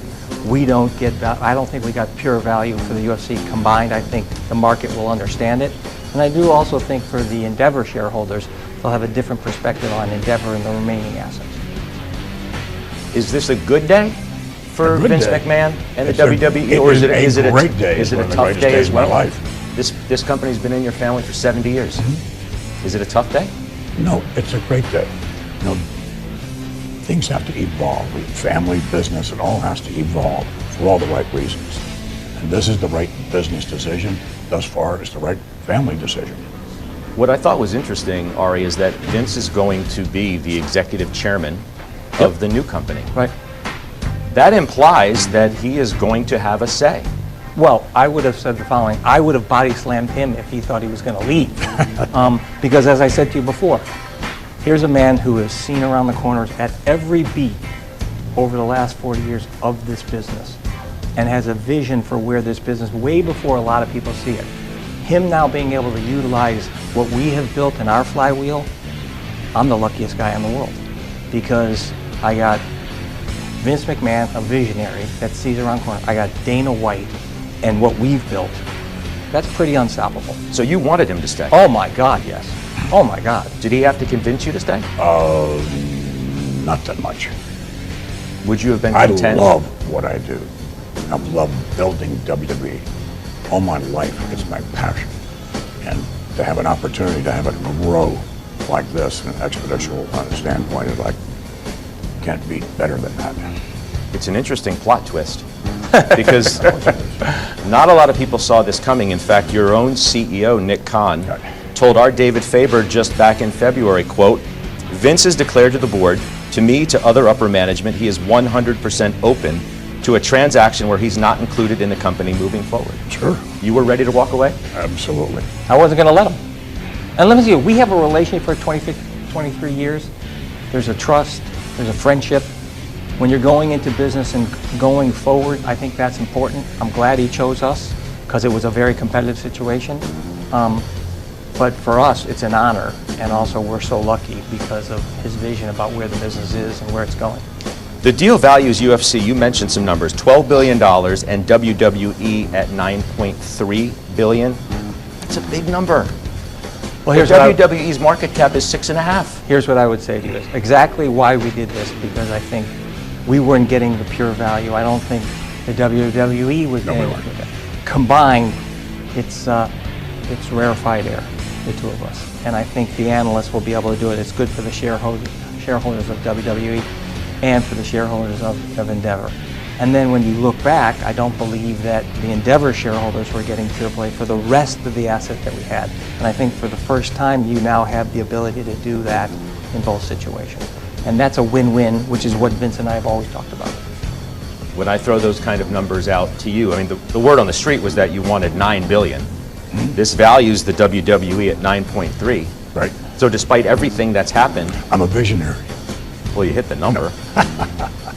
Yes, deservedly so. But here's what I would also say to you. We paid a fair price, and I'll tell you why. We paid a little bit for control premium. With our cost cuts, their new deals coming up, which is right now, and our cost savings that we think we can extract from the business right now and grow the business with all of our levers, whether it be international sales, domestic, sponsorship, gambling, all the things that we do. I think it's right. I would also say to you is, when I bought IMG, everybody said I overpaid. It was actually one of the cheapest deals in sports. For sure, when I bought the UFC, everybody was like at $4.2 billion. They were like crazy. We tripled the EBITDA in that period of time. And now with this is going to be UFC 2.0 as it relates to all the things in the flywheel that we can bring to them. And we have unbelievably attractive economics. The balance sheet's incredible. Our debt ratio is less than 3 times. Our free cash flow conversion is unbelievable. So I think when people look at this business on a combined basis and also look at the remaining assets for both shareholders, it's incredible. Are you still as committed to deleveraging as you've told Wall Street that you are? You said at a conference about a month ago, we've taken the company from 8 times levered to 4 times. I'd sleep a lot more if we got it lower. You still committed to that? Well, right now in the new company, we'll be at, I want to make sure I said it, below 3. And at Endeavor, we'll be below 3 also times. So I think we're doing our job there. Why didn't Wall Street see this coming? I read analyst notes which said, Deutsche Bank, we believe a WWE acquisition's off the table at this point. They thought maybe you were going to go in a different direction. What did Wall Street miss? Everything. You know, listen, I don't think people realize, one, that Vince saw what we built with the UFC. He knows what he wants to do with the WWE and take it to the next level. We had long conversations about it. We think this is right for both groups. I think they just missed the value proposition and the flywheel effect on both of the companies. What happens if you guys disagree? Executive Chairman McMahon says, I think we should be doing this. CEO Emmanuel says, no, I think we should be doing this, and this is my show. What happens? Well, What happens there is we have a little contest in the ring. Some people are going to say he's not joking. All right, okay. I outweigh Ari by 100 pounds. So I think that's the answer. But seriously, what happens if you guys disagree? Here's what we said, right? And I said it to him. If we disagree on something that we want to do, guess what? We're not doing it. It's the relationship I have with Silver Lake. I would never put that, and it's the relationship I have with Dana. Dana's got the say as it relates to the UFC. Vince, as it relates to the WWE, he's going to have the say. We have nothing to do with the creative process. That's Vince's and that's Dana's situation. All the back stuff, we're going to try and do what we do. I think that's what he wants. But if there's a disagreement, that's called a relationship. We will work it out, and that's how we have it. Let me make it clear. I thought you worked for me. On the creative side, Vince, do you plan to be as involved as you have in the past on the creative side? Yes and no. On a higher level, yes. In the weeds, which I always love to get in the weeds in the past, no, can't do that. What happens if Vince says, you know what, Mr. McMahon, the character, Mr. decides he wants to get back into the ring? You let him? His choice. Purely his choice? Purely. That's not going to happen. Famous Okay. last All right. words. Okay. All right. Famous last words. 77. I know we're coming, towards the end of our time, but the TV rights. Yeah. Where are we in the stage of renegotiating that, given where the economy is, given some of the concerns about the escalation in rights fees? How optimistic are you in renegotiating those fees? Well, the rights fees are now coming up. Here's what I would say to you is... Have you started the talks yet? No. They have not started the talks yet. Here's what I would say to you is... The #1 show in cable is Raw. 1.8 million viewers. Up 9% from the same period of time, 2022 to 2023. Even though everybody says cable's dying, Raw is up. SmackDown, I think it's 2.3 million viewers, up 7%, same period. And the unbelievable thing is the 18 to 49 demographic is the best in the business. And the rate card is way below market by a significant amount. So when you think about those things, and in my opinion, and Vince and I talk about this, content's king. There's linear players, there's cable players, there's the SVOD players. Everybody wants the young demographic, the social. I mean, we're across the board, male, female, young, old, both assets. I think they're going to get a proper price. And the idea here is there's nothing like the two combined. It's live. That's really the key. Because our events are live. People want to watch live. Yeah. One of the reasons why we are a success and continue to be a success and can fit in every medium, can fit everywhere. And in terms of social media and everything else, we fit everywhere. Before I let you go, I want to ask you specifically about how you think about your legacy. Given where you took this company, what's happened in the last year, the regrets you may have as a result of all that, and how you think your legacy and your story will be told. Well, let me just say that I've made mistakes, obviously, both personally and professionally through my 50-year career. I've owned up to every single one of them and then moved on. I'm not sure, the legacy stuff, I'm not going to write it. So I don't know. I want to say it's someone who had an extraordinary amount of fun, great passion for what they did, and wound up doing the biggest deal he's ever done in his life. You say you're not going to write your legacy, but you did make that deal that you get a multi-million-dollar payout if the company gets sold, and you control your IP. So in a sense, you are going to write your legacy. How about that? I just did. You wrote it for me. What about that deal? People thought that was rather peculiar. Which deal? About getting the payout if the company gets sold, and then also owning the rights to your intellectual property, so that you can tell your story if you want to. It is what it is. But let me just say my opinion, because we talked about this. I think that's fair. It is his legacy. He's the one, we're coming together. He's the one that should control his legacy. It shouldn't be controlled by somebody else. And that's actually fair. A legacy, he's built 50 years. It shouldn't be held by anybody else. It should be held by him. That's the right thing to do. When do we get a name for the new company? We're working on it now, actually. Very soon. Very soon. And when do you expect it to go public, as you say, on the New York Stock Exchange? Hopefully in the next 4 to 6 months. So, depending on the government. Gentlemen, thank you. Thank you, Scott. Appreciate it very much. Thanks, good.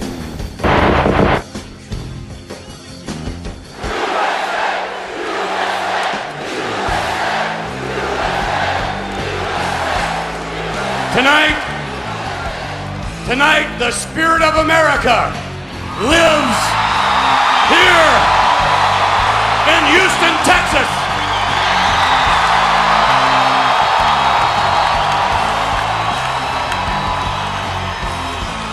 On behalf of everyone here in the arena and a worldwide television audience, we would like to extend our condolences to the victims, the families and friends of the victims of the terrorist acts that occurred on Tuesday in New York City and Washington, D.C. Our nation's leaders have encouraged us to return to living our lives the way we normally do. Our nation's leaders have encouraged us to continue to live our lives the American way. They've encouraged us to practice and exercise our constitutional rights. And as such, tonight I believe this is the first public assembly of its size since the tragedy of Tuesday.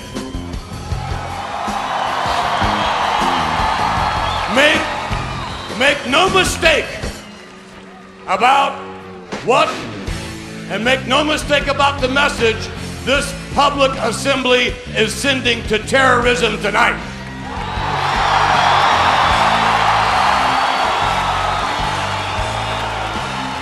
And that message, quite simply, is that we will not live our lives in fear.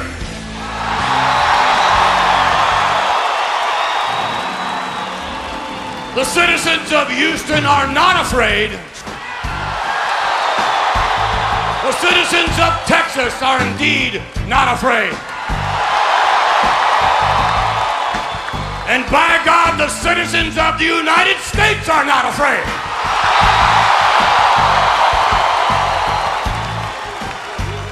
For we are a proud people, proud of who we are, proud of our nation, and damn proud to be Americans.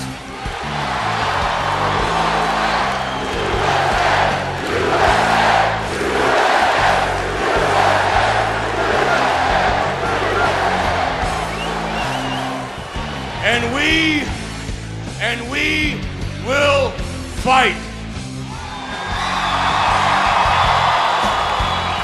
We will fight for our families. We will fight for our rights. And we will fight for our great nation.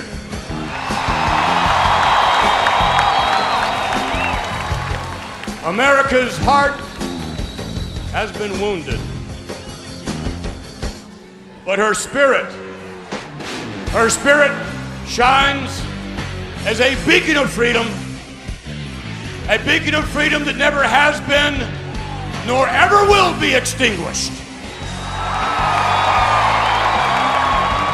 The World Wrestling Federation would like to thank each and every one of you here in the Compaq Center tonight.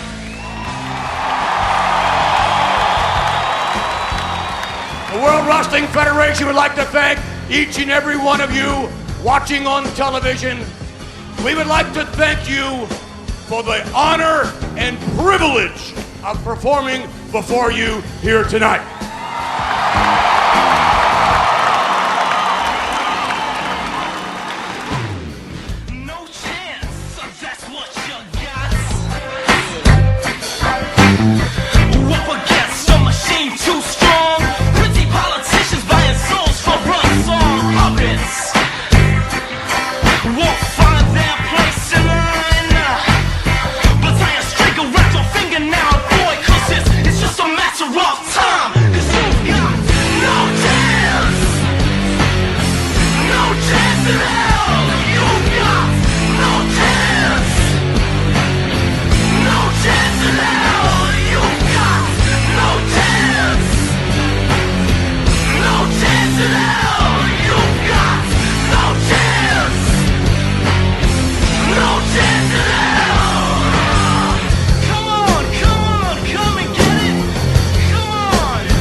The PWC Network.